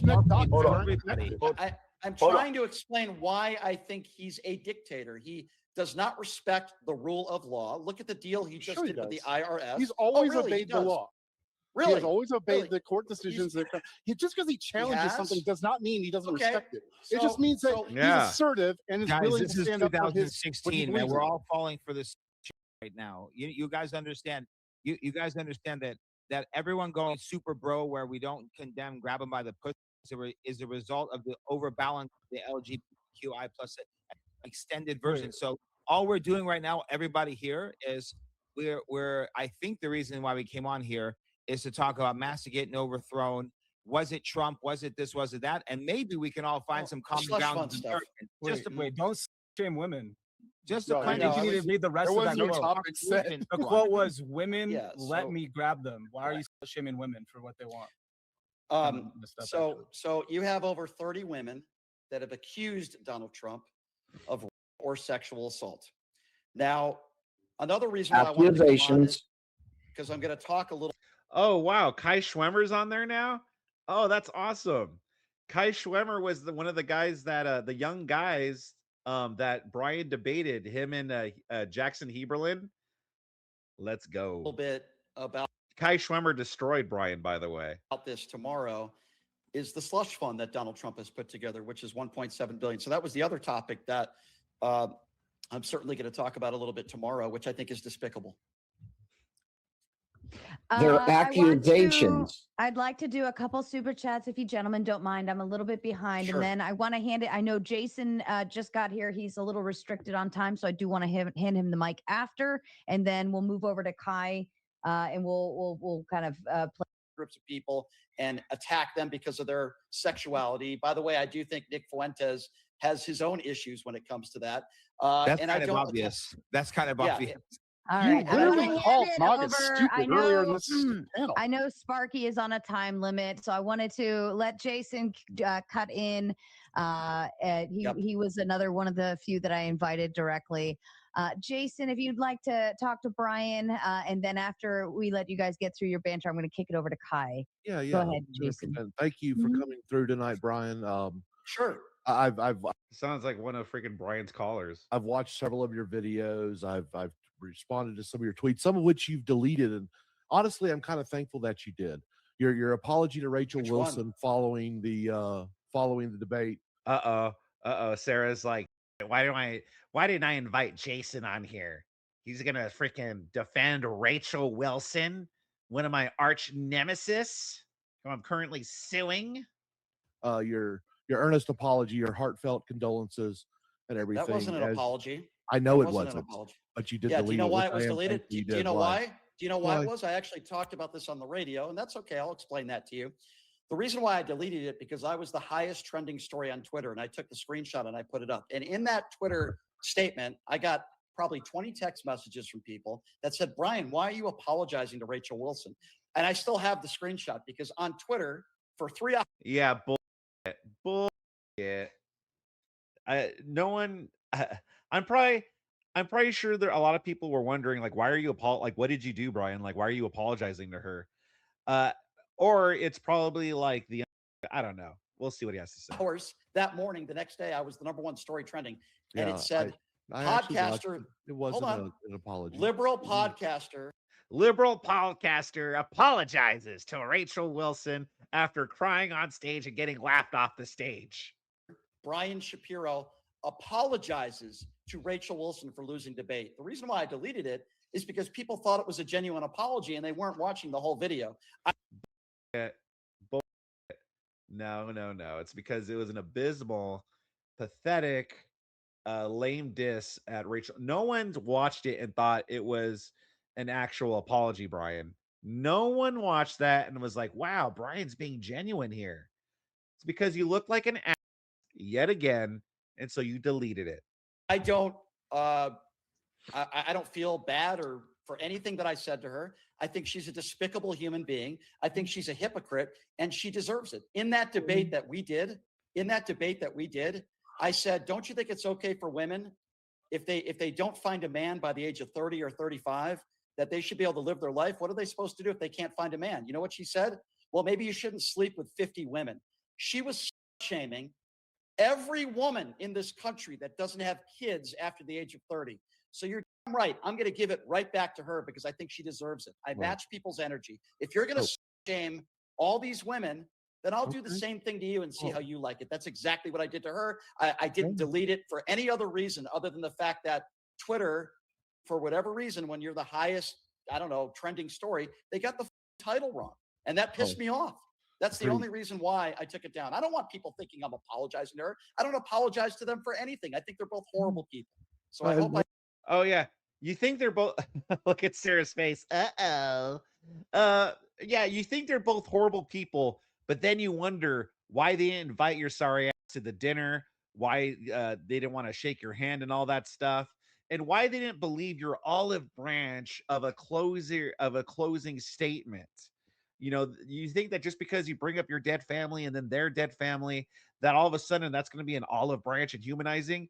But yet here you are, you think they're despicable people. So why do they want you, someone who thinks they're despicable, to bring up their tragedies on stage and think that, oh yeah, they're going to be cool with you after that? Like, what? This is why people think you're full of shit, and it wasn't with good intentions at all. Because only a complete idiot would have to think that, oh yeah, this is going to be an olive branch. That's cool. That really wasn't the question. I just thought that was interesting. But no, I find some of the things that you comment on, I find it to be a little accusatory. You accuse people of several things. Tell me. Well, everyone who happens to support Trump is what Not do true. you call him, a gobbler? Not true. No. Well, look, Sarah's face perked up. Did I just hear the word Did somebody say goblin? It's mushroom gobbler. Get it right. I'm glad people are calling him out on the mushroom gobbler thing, because yeah, he'll be like, how dare you use homophobic language? But then he calls people mushroom gobblers, and then he defends it, which I'm sure he's going to do right now. He's going to say, listen, when I do it, it's different. It's because what I'm saying is that if you're a mega mushroom gobbler, it's because you believe everything Donald Trump says, and you don't call him out for anything. You believe his lies. Well, what is it? Yeah, I'll Please. respond. So first of all, as I say again, I've never categorized every single person who's voted for Donald Trump as this. What I have said is, and I think you're referring to the term Trump mushroom gobbler, which is that. So here's what I mean by that. There are people in this country, and I would say a lot of people in Trump's administration, that are incapable of criticizing Trump. Yeah, see? They can't criticize him for anything. So you're performing, in my opinion, verbal fellatio on the president. Now, I could go to Jack Posobiec. Have I go once to said that he's done it? I could go to Jack Posobiec. I could go to Michael Knowles. Well, I don't know about Michael Knowles anymore. He got mad at me for calling him an imbecile and then revealed that I've been harassing him in his DMs. So I don't know about Michael Knowles anymore. But I could go to Jack Posobiec. I could go to Piers Morgan. I could go to Tim Pool, and they'll say something bad about Trump. But when I hear someone that can't condemn one thing that he does when I'm spurging out about him, that's what makes him a mega mushroom gobbler. Anything right or And wrong? the ones on the left I'm have not some referring. Sorry, I'm not, sorry, Shaman. I'm not. Sorry. Hold on a second. Let hold on me a second, talk, sir. please. Yeah. I'm not referring to you because I don't know what your opinions are on anything. When I use that term, on social media, I'm usually directing it at people like Stephanie Miller, or I'm directing it on people like J.D. Vance, or I'm directing it on the right-wing grifters on social media like the Nick Shirleys and others that are not capable of calling out Donald Trump for anything, or people that call into my radio show that say the dumbest things. They can't criticize Trump for anything. They still think he won the 2020 election. So, and when I bring up That's because he did. Okay, well, that makes you a Trump mushroom gobbler. Well, that's great. Let's have that debate right now, Brian, because it's not a debate. It's not even worth the conversation. Oh, really? Because after the 2020 election, I watched. I'm not going to debate. I'm not going to debate. That's fine. I'm going to speak about it, and we'll have that after the fact, Brian, because I watched after the 2020 election 10 plus hours of election workers coming under oath, citing all of their irregularities of that election with everything. So for all those folks that showed up on January, sure, let's talk about that. Let's talk about that. So they've had 6 years to come up with any evidence of widespread, something called widespread voter fraud. Donald Trump lost 61 out of 62 court cases. Almost half of those judges lost one case. Judges. Yeah, he lost one case, and 63 were not heard.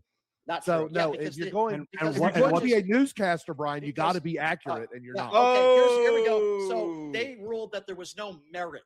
Okay, he did not win any of those cases. They didn't decide on it. They didn't hear the case. The judges. We had latches. We didn't have standing. Brian, that would be like how you right now, how you were like, I don't want to debate about the 2020 election. I don't want to do that. That would be like after you saying that, people being, oh my God, that other guy lost that debate to Brian. In reality, it's like, well, no, you guys didn't even have the debate. You didn't even want to hear it because you don't felt that there was any merit to the argument. That's essentially what happened in most of those Trump cases.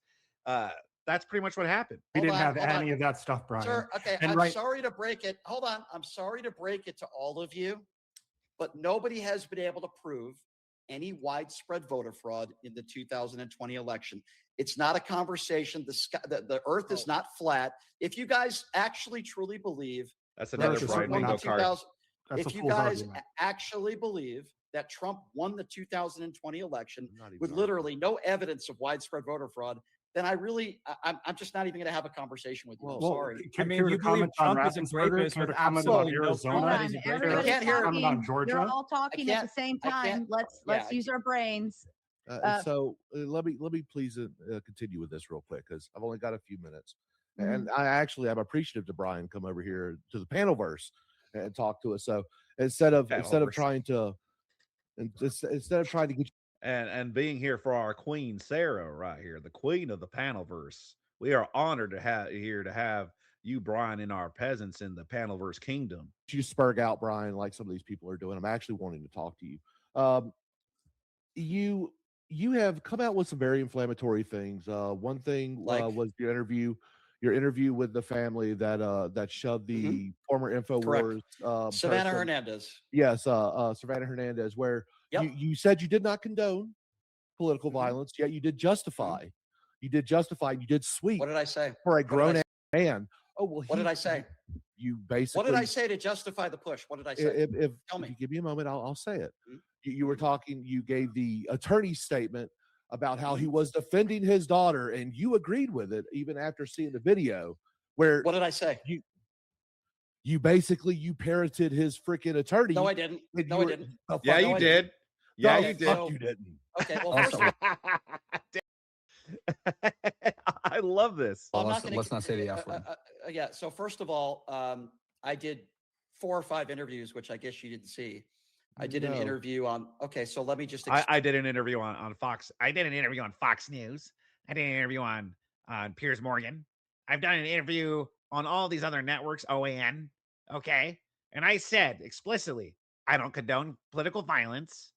I don't agree with her pushing him. But there is no proof. Savannah Hernandez is a lying grifter. Savannah Hernandez claimed that she had a concussion. But if you look at the footage, she got up, she brushed her hair. The first thing, if you have a concussion, why is that the first thing that you do? She hasn't shown any of her medical records or medical bills. This family has gotten death threats. They've gotten death threats. They've gotten rape threats. The mother has. And I'm just saying that Savannah Hernandez is a lying grifter. And by the way, I've invited her on my show too for people that want to criticize me for having the family that shoved her on. Explain to you my position because once again, there's nothing more frustrating than people that don't understand my position that assume I'm giving things you that about opportunity. Me. I want to learn. I want to know. Okay. That. Hey, thank you very much. I think we're getting a Rob Nor raid. Thank you very much, Rob, and welcome all of the Norons coming in. Make yourselves comfy. We are watching Spurgeon, Lion, Crying, Brian Shapiro on the Raging Tomato channel, and it's been good, okay? Listen, Rob always does a great show. Shout out to the Normal America with Rob Nor. Make sure you guys are subbed to his channel if you're not already. Everyone else that's not a Noron in here. But this has been really entertaining. Sarah actually has panelists on here that are calling out Brian on a lot of his you could see the shade of red he is right here. His feet is getting held to the fire pretty badly. And it's been really, really enjoyable. So make yourselves comfortable. Thank you very much, the legendary Rob Nor, for the raid. Once again, brother, I appreciate you. Let's continue watching. Well, okay. Well, you could ask the question instead of saying the fuck you did. So CNN, Fox News, OAN, even Piers Morgan. I've said the same thing in any interview. They're all on. Didn't I just say those names? Didn't I just predict those were the names he was going to drop? Piers Morgan, CNN, OAN. Well, okay. Well, you could ask the question instead of saying the fuck you did. So CNN, Fox News, OAN, even Piers Morgan. I've said the same thing in any interview. They're all on YouTube if you want to watch them. Here's what I said. Savannah Hernandez is an awful human being. She's a grifter. She has zero credibility. She's not a journalist. With that being said, mistakes were made on both sides. Both sides. Both sides. Both sides. See, for independent Brian, he can't just say, no, they shouldn't have done that. So let me get this straight here. Let me get this straight. The other day, when that one guy went and questioned the gay couple, right? The gay couple that was walking their baby in West Hollywood, right? And he went up to them, lied to them about being from CNN, and then asked them some questions that got them upset about how gay couples overwhelmingly are more likely to diddle their children or adopted children and such. And they got mad and they assaulted him. Oh, both sides, Brian over here wasn't saying, well, listen, both sides made mistakes. No. He was like, that guy's a liar. He lied. He said he tricked them. He is trying to exploit them. He's a grifter trying to get clicks. And he lied so he could get a viral moment. Oh, but in this situation here, all of a sudden it's, well, listen, there are mistakes on both sides.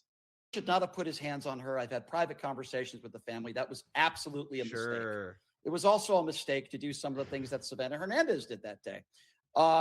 So I've said that over and over and over again.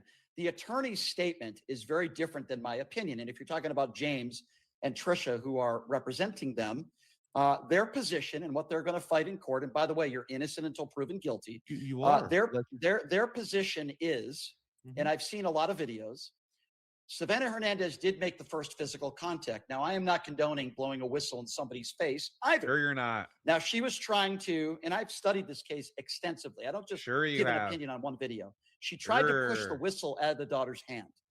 In that process, she smacked the daughter in the face. Now, even if that was accidental, that got a reaction. I think most of us would react if we're smacked in the face to defend her. Just like how most of us would react if we had a whistle being blown in our ear, Brian. Ourselves.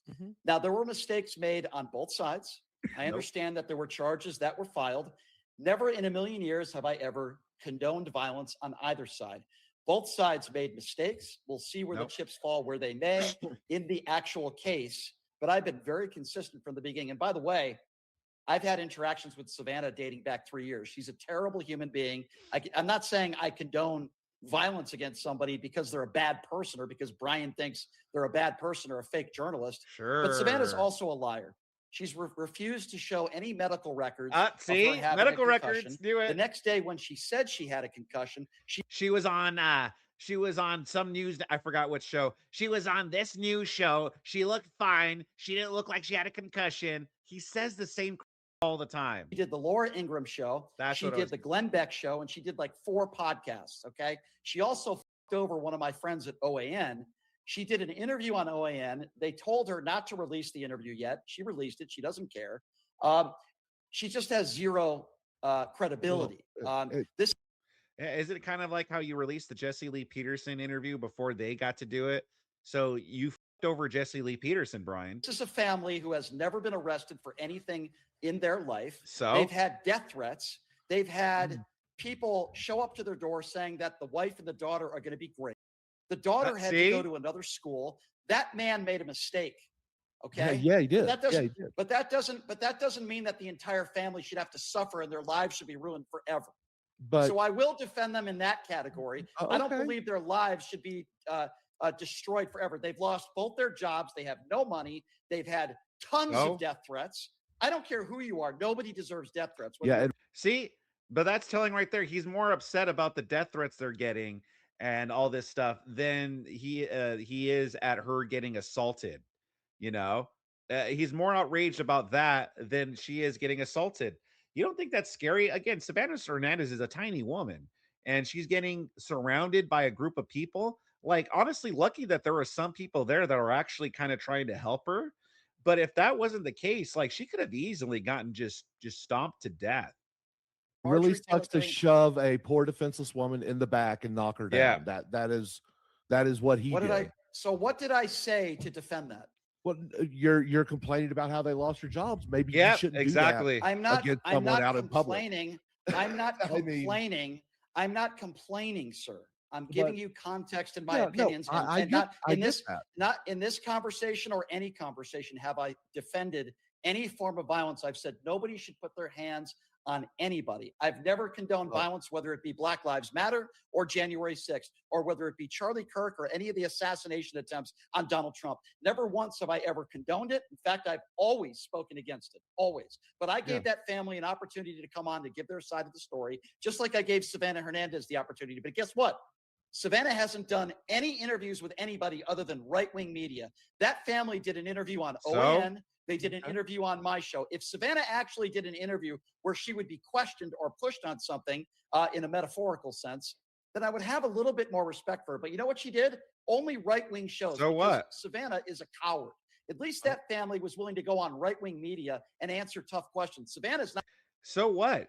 If that family had only gone on left-wing media, would you be criticizing them and saying they're cowards? No, you wouldn't, Brian. So who cares? He wouldn't be criticized. If the family only went on left-wing media, he would not give a shit. He wouldn't be sitting there going, how dare they? How dare they? They're cowards. No, he wouldn't give a shit. It's like he has to find any reason at all to attack Savannah Hernandez because he already dislikes her. And it'd probably be stemming because, I don't know, I don't know. Maybe it's because she's right-wing or something, but it's like he has to look for any reason. But who cares if she only does the right-wing media? By the way, when Mr. Independent, Brian Shapiro, doesn't condone violence, when they went on your show, You didn't push back on anything. You didn't even so much as kind of give a little a soft question of, yeah, listen, do you have any regrets? Do you regret pushing her or anything? Because listen, I don't think that it was right. Like, not even that. You sweat from the whole time. You had the lawyer on to pretty much defend them and give these statements and stuff. They give the PR interview. You gave them the PR interview. So, like, I don't know, Brian. It just, who cares if she went on right wing or left wing media? When they went on your show, you did nothing but sweep for them. You weren't fair. Not willing to do that because she's an imbecile. Well, I'll ask you this. One of your biggest things is you said that she hasn't proven that she has, that she's had a concussion. She suffered a concussion. Also, Brian harassed her in the DMs too. Brian has a habit of sliding into the DMs and harassing people. Let me ask you this, since there's going to be litigation, do you think that maybe her lawyers have probably given her instructions not to share those things? Also, furthermore, can I answer that? Can I just answer that real quickly? Let me finish my statement, and I will let you talk. I swear. Okay, because I want you to think about this for a moment. As a legal strategy, they probably would tell her not to release that stuff because you don't want that stuff coming out until the actual court case. Because first they're going to do the criminal, then they're going to do the civil. Yes, she probably will sue them into oblivion, which I don't know if they deserve that, but that's neither here nor there. Furthermore, no one owes anyone their medical history unless it is relevant to something of public interest. What the public interest is in this is that someone lost their cool and assaulted an individual who was not doing anything other than existing in a space. I used to do riot coverage and stuff like that. I used to go in the middle of riots. People would assault me and things like that, and I would leave them alone. I wouldn't even say anything. I would just film. Yeah. Can I ask you something about that? She wasn't doing that. She was asking questions. Yes, go ahead. Thank you very much, Random Crafter, for being a longtime subscriber since 2024. So you're an OG. You're an OG. You're a real one. Good to see you in here, Random Crafter. I appreciate you. Yeah. Why are you laughing? I just want to make sure you're consistent. I understand your statement about somebody. But did you vote for Trump? Who did you vote for in the 2024 election? I just want to make sure you're consistent. Being pushed to the ground. You would agree with me. So now this is another tactic. He's going to flip it around and he's going to bring up an instance of a left winger being attacked by someone. He's probably going to bring up either Renee Good, maybe Alex Preddy. That's off the top of my head. He might throw out someone else that I'm not thinking of, but that's that's my guess. That you're not a hostage or a patriot if you beat a cop, right? Oh, J6. Oh, so I should have known. I'm sorry. I should have known. What? I want to know if you will call out all forms of violence for the people that beat cops on January 6th, who Donald Trump called patriots and hostages, and now there's a slush fund. You would agree that that's wrong as well, right? So I was actually at Jan 6. I actually saw some of the things, and the day that happened, I actually stated. That Brian's getting nervous. When Brian starts to get proven wrong, you can see he's like, okay, and now there's a slush fund. You would agree that that's wrong as well, right? So I was actually at Jan 6. I actually saw some of the things, and the day that happened, I actually stated that violence that happened at the Capitol was uncalled for and unwarranted. Although I do understand why people are upset. Okay, but Donald Trump called everybody that day hostages and patriots who were convicted. Would you agree with me that if you beat a cop, and there were people that beat cops, there's videos of it, as you know, if you beat a cop on January 6th, you're not a hostage and you're not a patriot. Is that a fair thing to say? I don't think cops are civilians without any means blameless. So you're not. Honestly, so you're not willing to say that. You can beat a cop and be a patriot. You absolutely can. Yeah. Now, I'm not saying everyone on January. No, I'm not saying. What if it's a corrupt cop? What if it's a corrupt cop, Brian, that's overstepping their boundaries or doing something unlawful? You know, let's say a corrupt cop or a bad cop goes to grape a woman and the woman fights back and shoots him or something like that. Like, is she a patriot or not? Wait, January 6th is a patriot. No, you can be a patriot against but you can be a patriot and beat a fucking cop. You can be a cops patriot are against the fucking federal civil government. servants, and when they Look at Brian. Look at Brian. Oh man. and Brian wants to debate 20 people. Man, he's a masochist.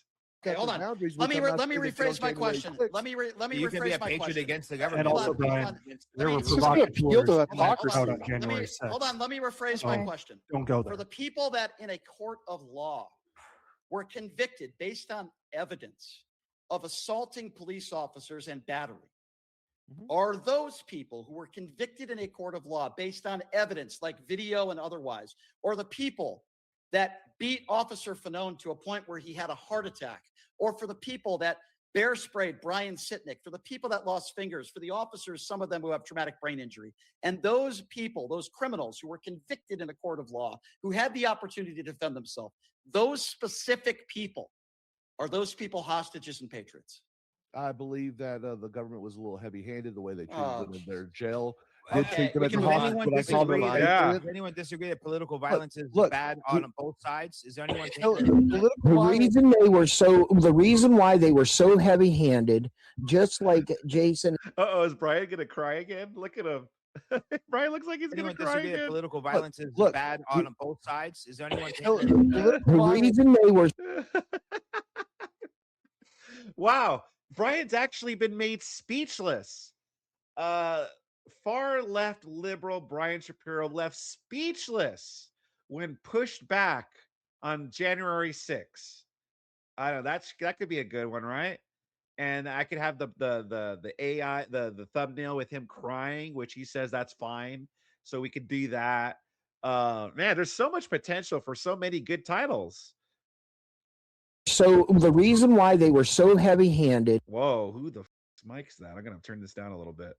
Just like Jason and my good friend of the name of Enrique Tarrio, Joe Biden weaponized the Department of Justice. And look at Brian. Brian's having a meltdown. Holy cow. Are we gonna see Brian break? Yeah, he's having a mental breakdown. Oh my God. I actually won't even levy that criticism. I will say that it was beyond the normal. Look at Brian. Dude, far left liberal Brian Shapiro has mental breakdown live on the air when pushed back about January 6th. Here, I'm gonna do a little timestamp for this. So for the coming up segment right here, let's see, 3:01. Let's see, coming up. Yeah, and I'll open with this right here. Far left liberal Brian Shapiro has mental breakdown live on the air. Scope of things that would happen. All I right, don't well, know Joe Biden's. let me just flat explain out to you. provocateurs in the crowd there on January. There were 6th. provocateurs. The Capitol Police escorted these people into the Capitol. I will respond to that. In the I will respond to that. Okay, I will everyone's respond to talking. that. Somebody just said the Capitol Police escorted them in. Again, somebody that doesn't know what they're talking about. So let me explain that. There were several officers that did allow people to come in. They had two choices. How do I know this? They testified under oath about this. Their two choices were as follows.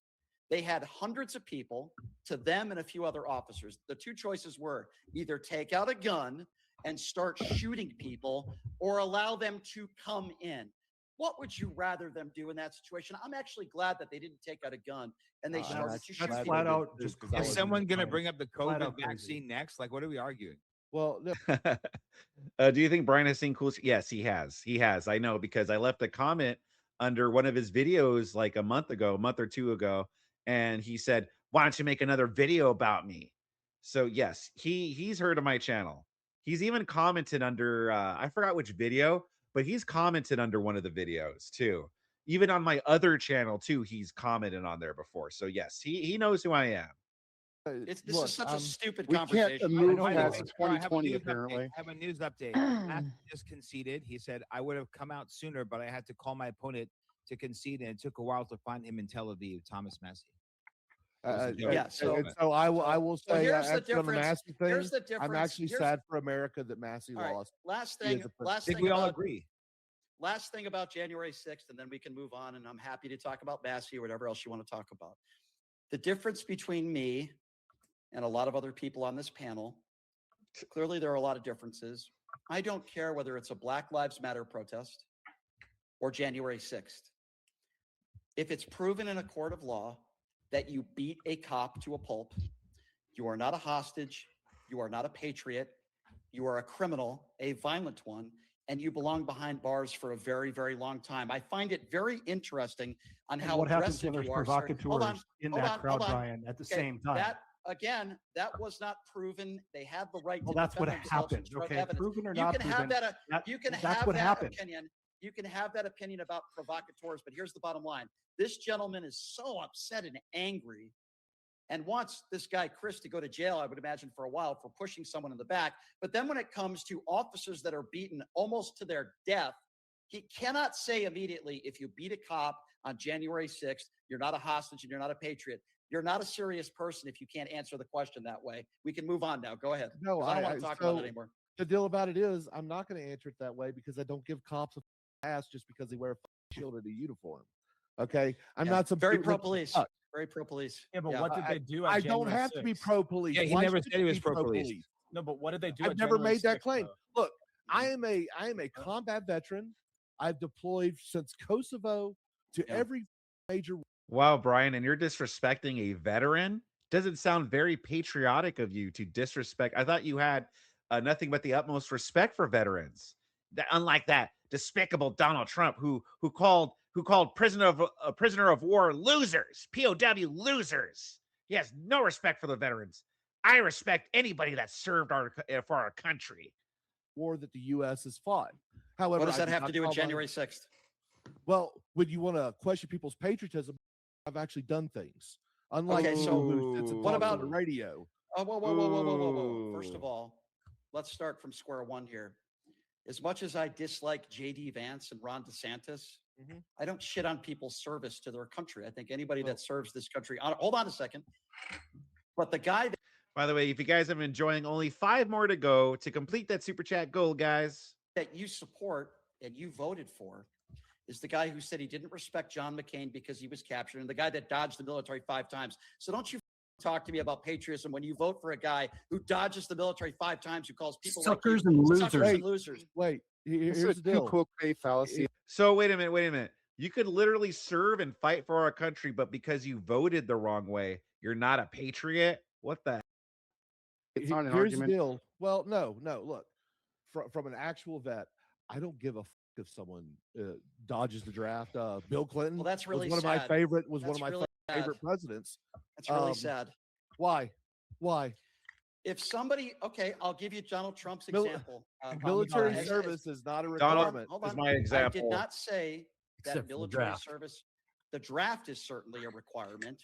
What Donald Trump did is he had his doctor, because the doctor was friends with Fred Trump.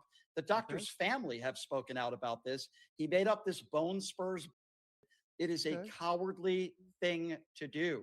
Now, I respect the fact that you serve this country, but you also voted for a guy who lied, who dodged the draft, and according to General Everyone who's Kelly, ever ran for president lies. Yeah. Every politician lies. And look, I will tell you this: I'm not defending Trump dodging the draft. Yeah, the wealthy have been doing the The deal is the Bill Clinton dodged the draft. We've had several draft dodgers. If somebody lies 5 billion times compared to John Wayne. John Wayne was one of the biggest. I don't know what's funnier to me is when Brian spurgs out or when he just goes quiet like that. I've never seen him. He claims that I don't go speechless, but he's gone speechless several times. And so if I call it that title, it's not actually going to be clickbaity. He's really going to be speechless during this. Justin O'Dizzle, thank you very much for the $9.99 square one. First principles. I'm a silly, cowardly bitch. Yeah, exactly. Thank you very much, Justin, for the $9.99. Only 4 more to go to complete that super chat goal. Cowards during World War II, and all he did was portray. Yeah, but we're real talking men about in the guy action. who you support. We're talking about the guy who you support right now. That's why it's relevant to the conversation. Actually, no, I actually don't support him right now. I voted for him. Did you but vote I for don't him? Support him right now. Okay, yes. so you decided to vote for the guy who called John McCain. He said he didn't respect John McCain because he was a POW. Are you okay with that language? If you were in the military, you would understand some of the reasons why people might have said. So that. you're defending it. Okay. No. So you're. I think everyone can have their opinion. I don't care how shitty their opinion is. Not according to Brian. We have to I agree hate with to that. break this to you, but John McCain does not have the cleanest record when it comes to his Yeah. time in the Hanoi So Hilton. he's a I don't right. know. So because I don't care. People can have what?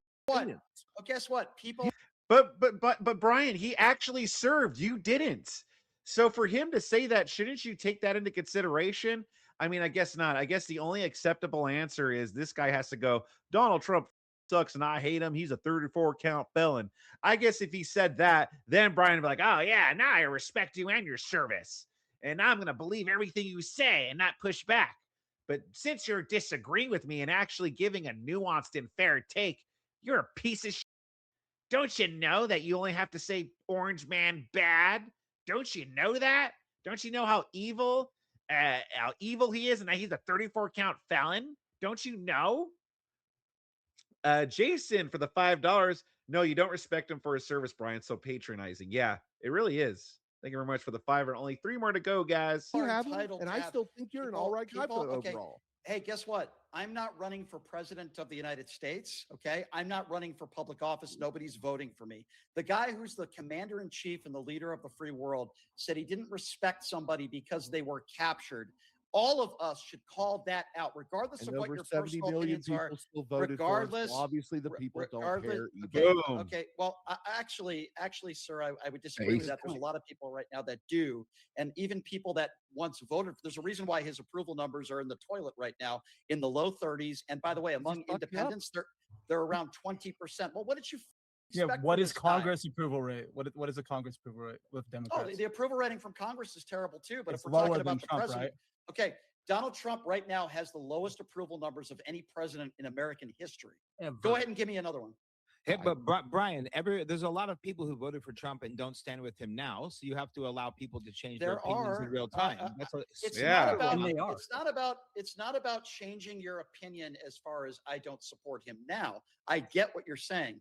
Yeah, the point that I'm trying to make is these are comments that he made years ago about John McCain. This is a guy who dodged the draft. I think those things are important. Now, I guess people vote differently than me in some cases. Yeah, I see what you mean. But Jason said that Clinton and a lot of them other did, and he also said that I wouldn't vote for Bill Clinton. I don't defend Bill Clinton. That was his favorite president. So obviously, even before Trump was even in the picture, he was consistent with his. Yeah. So here's my. If you want my opinions on Bill Clinton, here's what I would say to that. If Bill. Gosh. I want someone to ask him. Okay, Brian. Let's say hypothetically there was an election today and you could only vote between Bill Clinton and Donald Trump. Who would you vote for? I'm willing to bet money that he would vote for Bill Clinton. He might say I would vote for neither. He might say that. That's a possibility. But I'm willing to bet because he'll say that like I don't support Bill Clinton. I don't support Hillary Clinton. But I'm pretty sure he thinks Bill Clinton is a better person than Donald Trump. I'm willing to bet money on that. Thank you very much, Justin O'Dizzle, for the $1.99. No one is voting for me. #based. Yeah, exactly. Thank you very much, Justin. Only 2 more to go. Clinton ran for office right now. I would not vote for him unless he was up against Donald Trump. There you go. Oh, I called it. Holy cow. So there you go, guys. That's my answer. He answered my question. If Bill Clinton and Donald Trump are running against each other for president right now, who would he vote for? He would vote for Bill Clinton. Oh, I should have bet money. I should have bet $1,000 or something right there. I don't know if I'd be rich, but I would have shit money. I should have bet money. Like Donald Trump, I think Bill Clinton's a bad guy who did some horrible things to kids. It would not surprise me one bit. I think he's done some horrible things to women. Now, as far as policy-wise, he's the last president that left us in a surplus. And from a fiscal responsible standpoint, he was a very good president. But I think he's a really bad guy. It's part of the reason why I didn't vote for Hillary. And I made a mistake. But I'm not a Clinton fan. I never have been. I'm not a fan of Hillary. I'm not a fan of Bill Clinton. If people do and say the things that Bill Clinton has done, in my opinion, or the things that Donald Trump has done, I don't want them to be the leader of the free world. And I don't curl myself into a pretzel making excuses for things they've done. But we have a Clinton legitimate left us in a question surplus because he opened everything up to China, which is part of our problem now. Well, no. Let's be honest. Nixon actually started that snowball. But one last question for you, Brian, and then I'm going. The majority of the actual money change is different. Do you like your boots plain, or do you lick your boots with cream and sugar? Please, come on, dude, come on. For the 2028 presidential election, who do you like and why? That's actually a good question. I'm so used to asking people that question. I'm going to Jon Stewart. That'd be great. I wish Michelle Obama ran, but speaking of Kamala, real quickly, you're joking or serious? Some of you guys think that all I do is vote to the left, or I'm a liberal. Are you joking or serious? I can't tell you. You are a liberal. Let me be serious for a moment. I spoke with Kamala Harris 2 weeks ago in Las Vegas, and after I left that event she had in Las Vegas, I did a video that went viral, and I said this verbatim. I said if Kamala Harris is the answer in 2028, we're all. And I was called a racist, and I was called a lot of things from people on the left. The reason why I said that is because I don't think she's a good candidate. I think there are better candidates out there. I like Wes Moore. I wish Michelle Obama would run. I do think Josh Shapiro would be a good candidate. Unfortunately, I think a lot of people wouldn't vote for him because he's Jewish. I like Pete Buttigieg. I think a lot of people wouldn't vote for him because he's gay. I definitely wouldn't vote for that mushroom gobbler. It's really a sad state of affairs, but I do think that there are a lot of candidates out there that I certainly would support. I think Gavin Newsom has his personal issues. I don't think he's the greatest guy in the world. Right now, it would probably be Gavin Newsom versus J.D. Vance. Yeah, I'd vote for Gavin Newsom. It'd be an anti-J.D. Vance vote. But see how he always votes for the liberals? That means he thinks that the liberals are like the Democrats are better than the Republicans. But then he'll say, I'm an independent. But clearly you think the Republicans are worse, which is why you're going to vote for the Democrats every time, even if you don't completely agree with the Democrats. By the way, there's a lot of people who voted for Trump who is the same way. There's people that voted for Trump, not because they're diehard Trump fans, but because they thought Kamala was worse. So but you still insult them and call them MAGA mushroom gobblers. And the reason, Brian, that people don't just accept everything you're saying is because you're a TDS spurg. You spurg about every single thing Trump does. So why are normal people going to listen to you when all you do is just spurg about Trump? Doesn't mean that we agree with everything Trump says or does, but we're not going to listen to you and take everything that you say as gospel because you're going to twist it into something bad. And it's like, well, how do we know we believe you? You just say that what he does is bad. Why is J.D. Vance a worse person than Gavin Newsom? Can I tell you? Can I tell you why? Worst president. I'll answer that. No, you said you shouldn't vote to someone that's a bad person, but you said you would vote for Gavin Newsom over JD. Right. Well, you guys always talk about the lesser of two evils, and let me tell you something. Okay. Hold on, I'm going to answer your question. Back in 2016. Sorry. Bless you. Sorry. I didn't hit the mute button in time. That's okay. Back in 2016, I did not vote for Trump or Hillary. The reason why I didn't is because I didn't like either of them, and I made a mistake. Because we got Trump. Even though I'm not a Hillary Clinton fan, I should have voted for her. If we're talking about bad people, I said Gavin Newsom has a lot of personal issues in his life. I don't think he's a great guy. I didn't say he was a horrible guy. J.D. Vance, I'll give you an example of why I wouldn't vote for J.D. Vance if we're talking about horrible people. So as you know, J.D. Vance's wife comes from Indian descent, right? Mm-hmm. You remember that whole big balls controversy where you had that imbecile go on social media. He said a lot of racist things, and he said some racist things about people who are Indian. J.D. Vance was one of the first people who defended big balls and said he deserves another chance.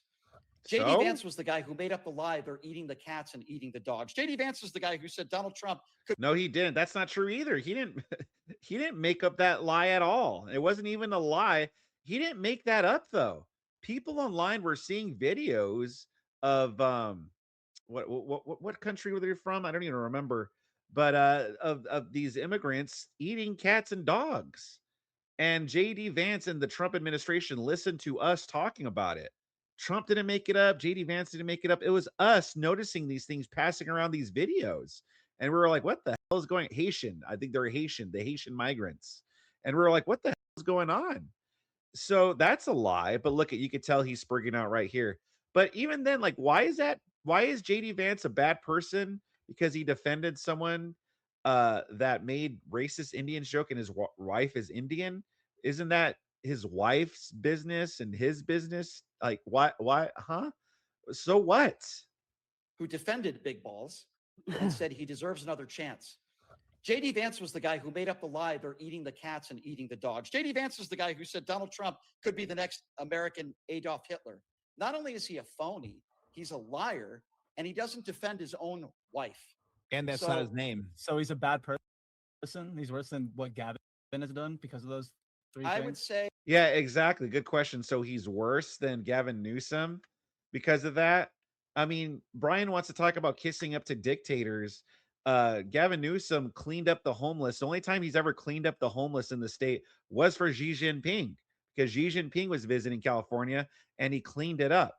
So, yeah, if he wants to talk about kissing up dictators, like, well, that's a big one right there.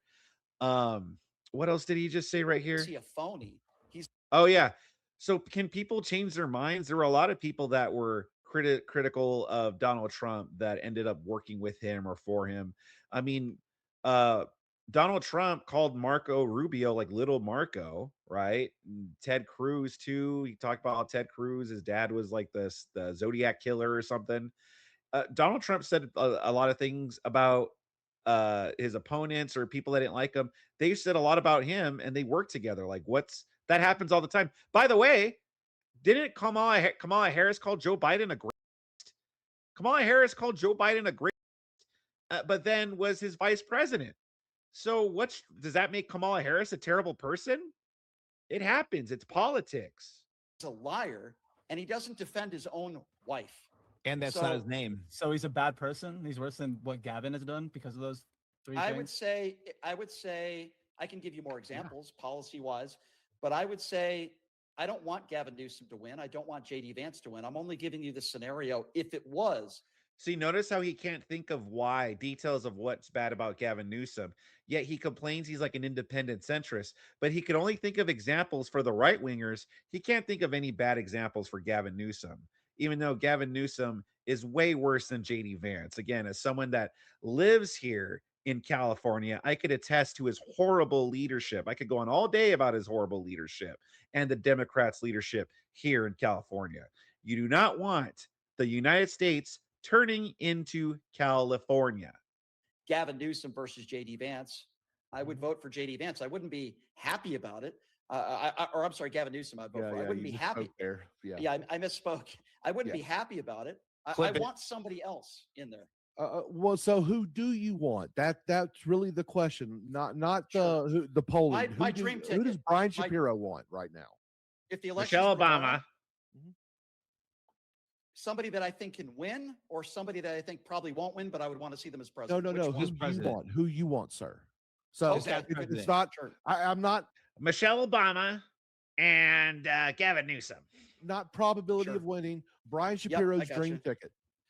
I would probably want. Oh no, let me get AOC and Bernie Sanders, or AOC and Michelle Obama. I have a strong feeling AOC is going to be one of the names. Josh Shapiro and Wes Moore. Josh Shapiro as president. I was wrong. Yeah, because his last name's Shapiro. Wes Moore is vice president. There are a lot of Republicans. Even with all the controversies that Josh Shapiro has had in the state of Pennsylvania, all the controversies, the cover-ups, the rape cover-up that he did for the in the high school and everything. Yeah. So as far as that cover-up is concerned, that's never been proven. I would also tell you that his polling is. I would also tell you that his polling is extremely high, and the polling is even good among Republicans in Pennsylvania. Yeah, in Pennsylvania, he's very well liked. Yes, definitely. Yeah, he's a good governor, so he knows how to govern. He's very well liked. I believe. So notice it's a Democrat though. Josh Shapiro, isn't he a Democrat? Josh. I don't know who Wes Moore is, but Josh Shapiro is a freaking a Democrat governor. Shapiro would be a really good president, and I really like Wes Moore. If I thought Wes Moore had a chance, I would run to the voter booth. I think he's an extremely intelligent, well-spoken guy, a good governor. So those would probably be my top. Is Wes Moore a governor? Top two. I wish Michelle Obama would run. I think she's a very intelligent lady, and I think she'd be a great president, but she's not going to run. So that's the best. Why do you think she'd be a great president? Just out of curiosity. Why do I think Michelle Obama would be It's your question. Well, for a lot of different reasons. Because I want to see her. First of all, extremely intelligent. I think off the charts intelligent. I also believe that she aligns with policies that I agree with. I remember when she was the first lady, she spoke a lot. And I think that Michelle Obama would be very similar, at least in my opinion, to like a Wes Moore type of candidate. But it's not going to happen. It's a wet dream because it's not going to happen. She's not going to run.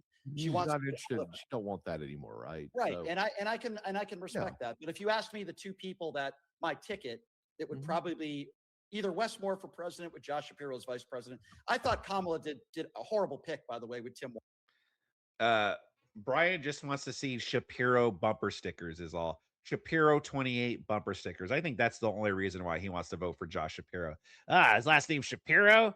Imagine saying Shapiro and more, or more Shapiro, huh? More Shapiro, not less. More Shapiro. I like the sound of that on the ticket. More Shapiro. Everybody wants more Shapiro.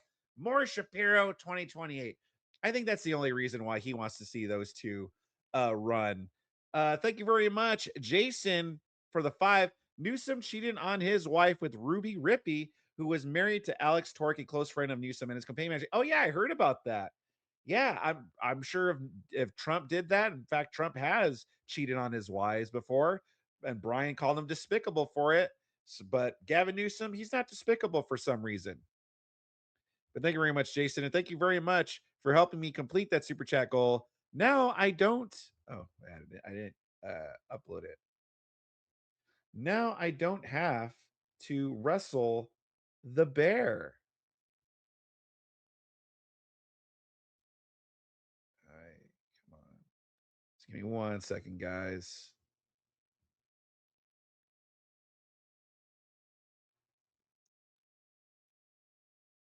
All right, so earlier I was in a predicament. I needed money, right? I needed money. Vic, you don't have to do this. I need the money, man. Unless the power of the cool verse comes through. But thanks to you, the cool verse coming through, now I don't have to. Guess what, Vic? The cool verse came through with the super chats. Yes, we're rich.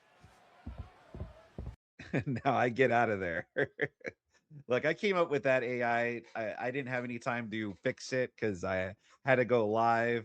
So I don't know why it gave me these shorts. I don't know. It's AI. But thank you guys for stopping me from having to wrestle the bear coming through. Don't need the money anymore. Thank you guys very much. You guys are real ones. You saved me. I don't think Tim Walz is a bad guy. I thought he did. By the way, thank you very much, Justin O'Dizzle, for the $9.99. Track meets are about to destroy Newsom, not to mention fraud, and homeless getting full health care and high-speed rail from Merced. Who gives a yeah? There's a lot wrong with Newsom's leadership. Terrible in that debate, and I don't think he was the right candidate. Josh Shapiro did not want to be the VP. He chose not to. They didn't not pick him. I know this for a fact. Josh Shapiro did not want to be VP. I don't think Kamala Harris really got to pick. She was kind of put in there. I mean, she's an actor in general. She was raised in Canada. I blame Joe Biden. I don't want anyone. Didn't Biden say he was picking a black woman? Allow me to interrupt Yes, for just a he moment, did. gentlemen, if Blaming you don't Josh Shapiro, mind. but it's B Sharp, also known as Kraut, sent this in earlier, and I do apologize. It was supposed to be a boot, and I didn't realize it at the moment. But he wants a little more time with Mr. Shapiro to see if he holds everyone to the same standards. And Shaman, he chose you to boot to the back for his seat back. So well, salute. I'm gonna go. So to spare Shaman, Brian, thank you. Man, so what sucks is I want to see the B Sharps. I want to see B Sharp hold Brian's feet to the fire, but I gotta call it a night, guys. It's getting late. But on Thursday, I will continue this. So this is to be continued. I will watch this on my own to see if there's anything else worthwhile. But I just love seeing Brian Shapiro get owned like this, especially by several people at once. It was great to see. I was highly entertained. I hope you guys enjoyed it. I might return to this, so tune back here for a part 2, ladies and gentlemen.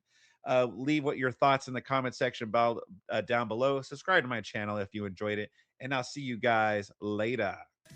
Hey, ladies and gentlemen, did you enjoy that video? I hope you did. If you did, make sure you like and subscribe, or else you're gay. I'm sorry, I don't make the rules. I'm just trying to save you from sin. Also, make sure you catch the Cool Stream live Mondays through Fridays right here on my YouTube channel, and make sure you follow me at any of these links down below for everything Cool Vic.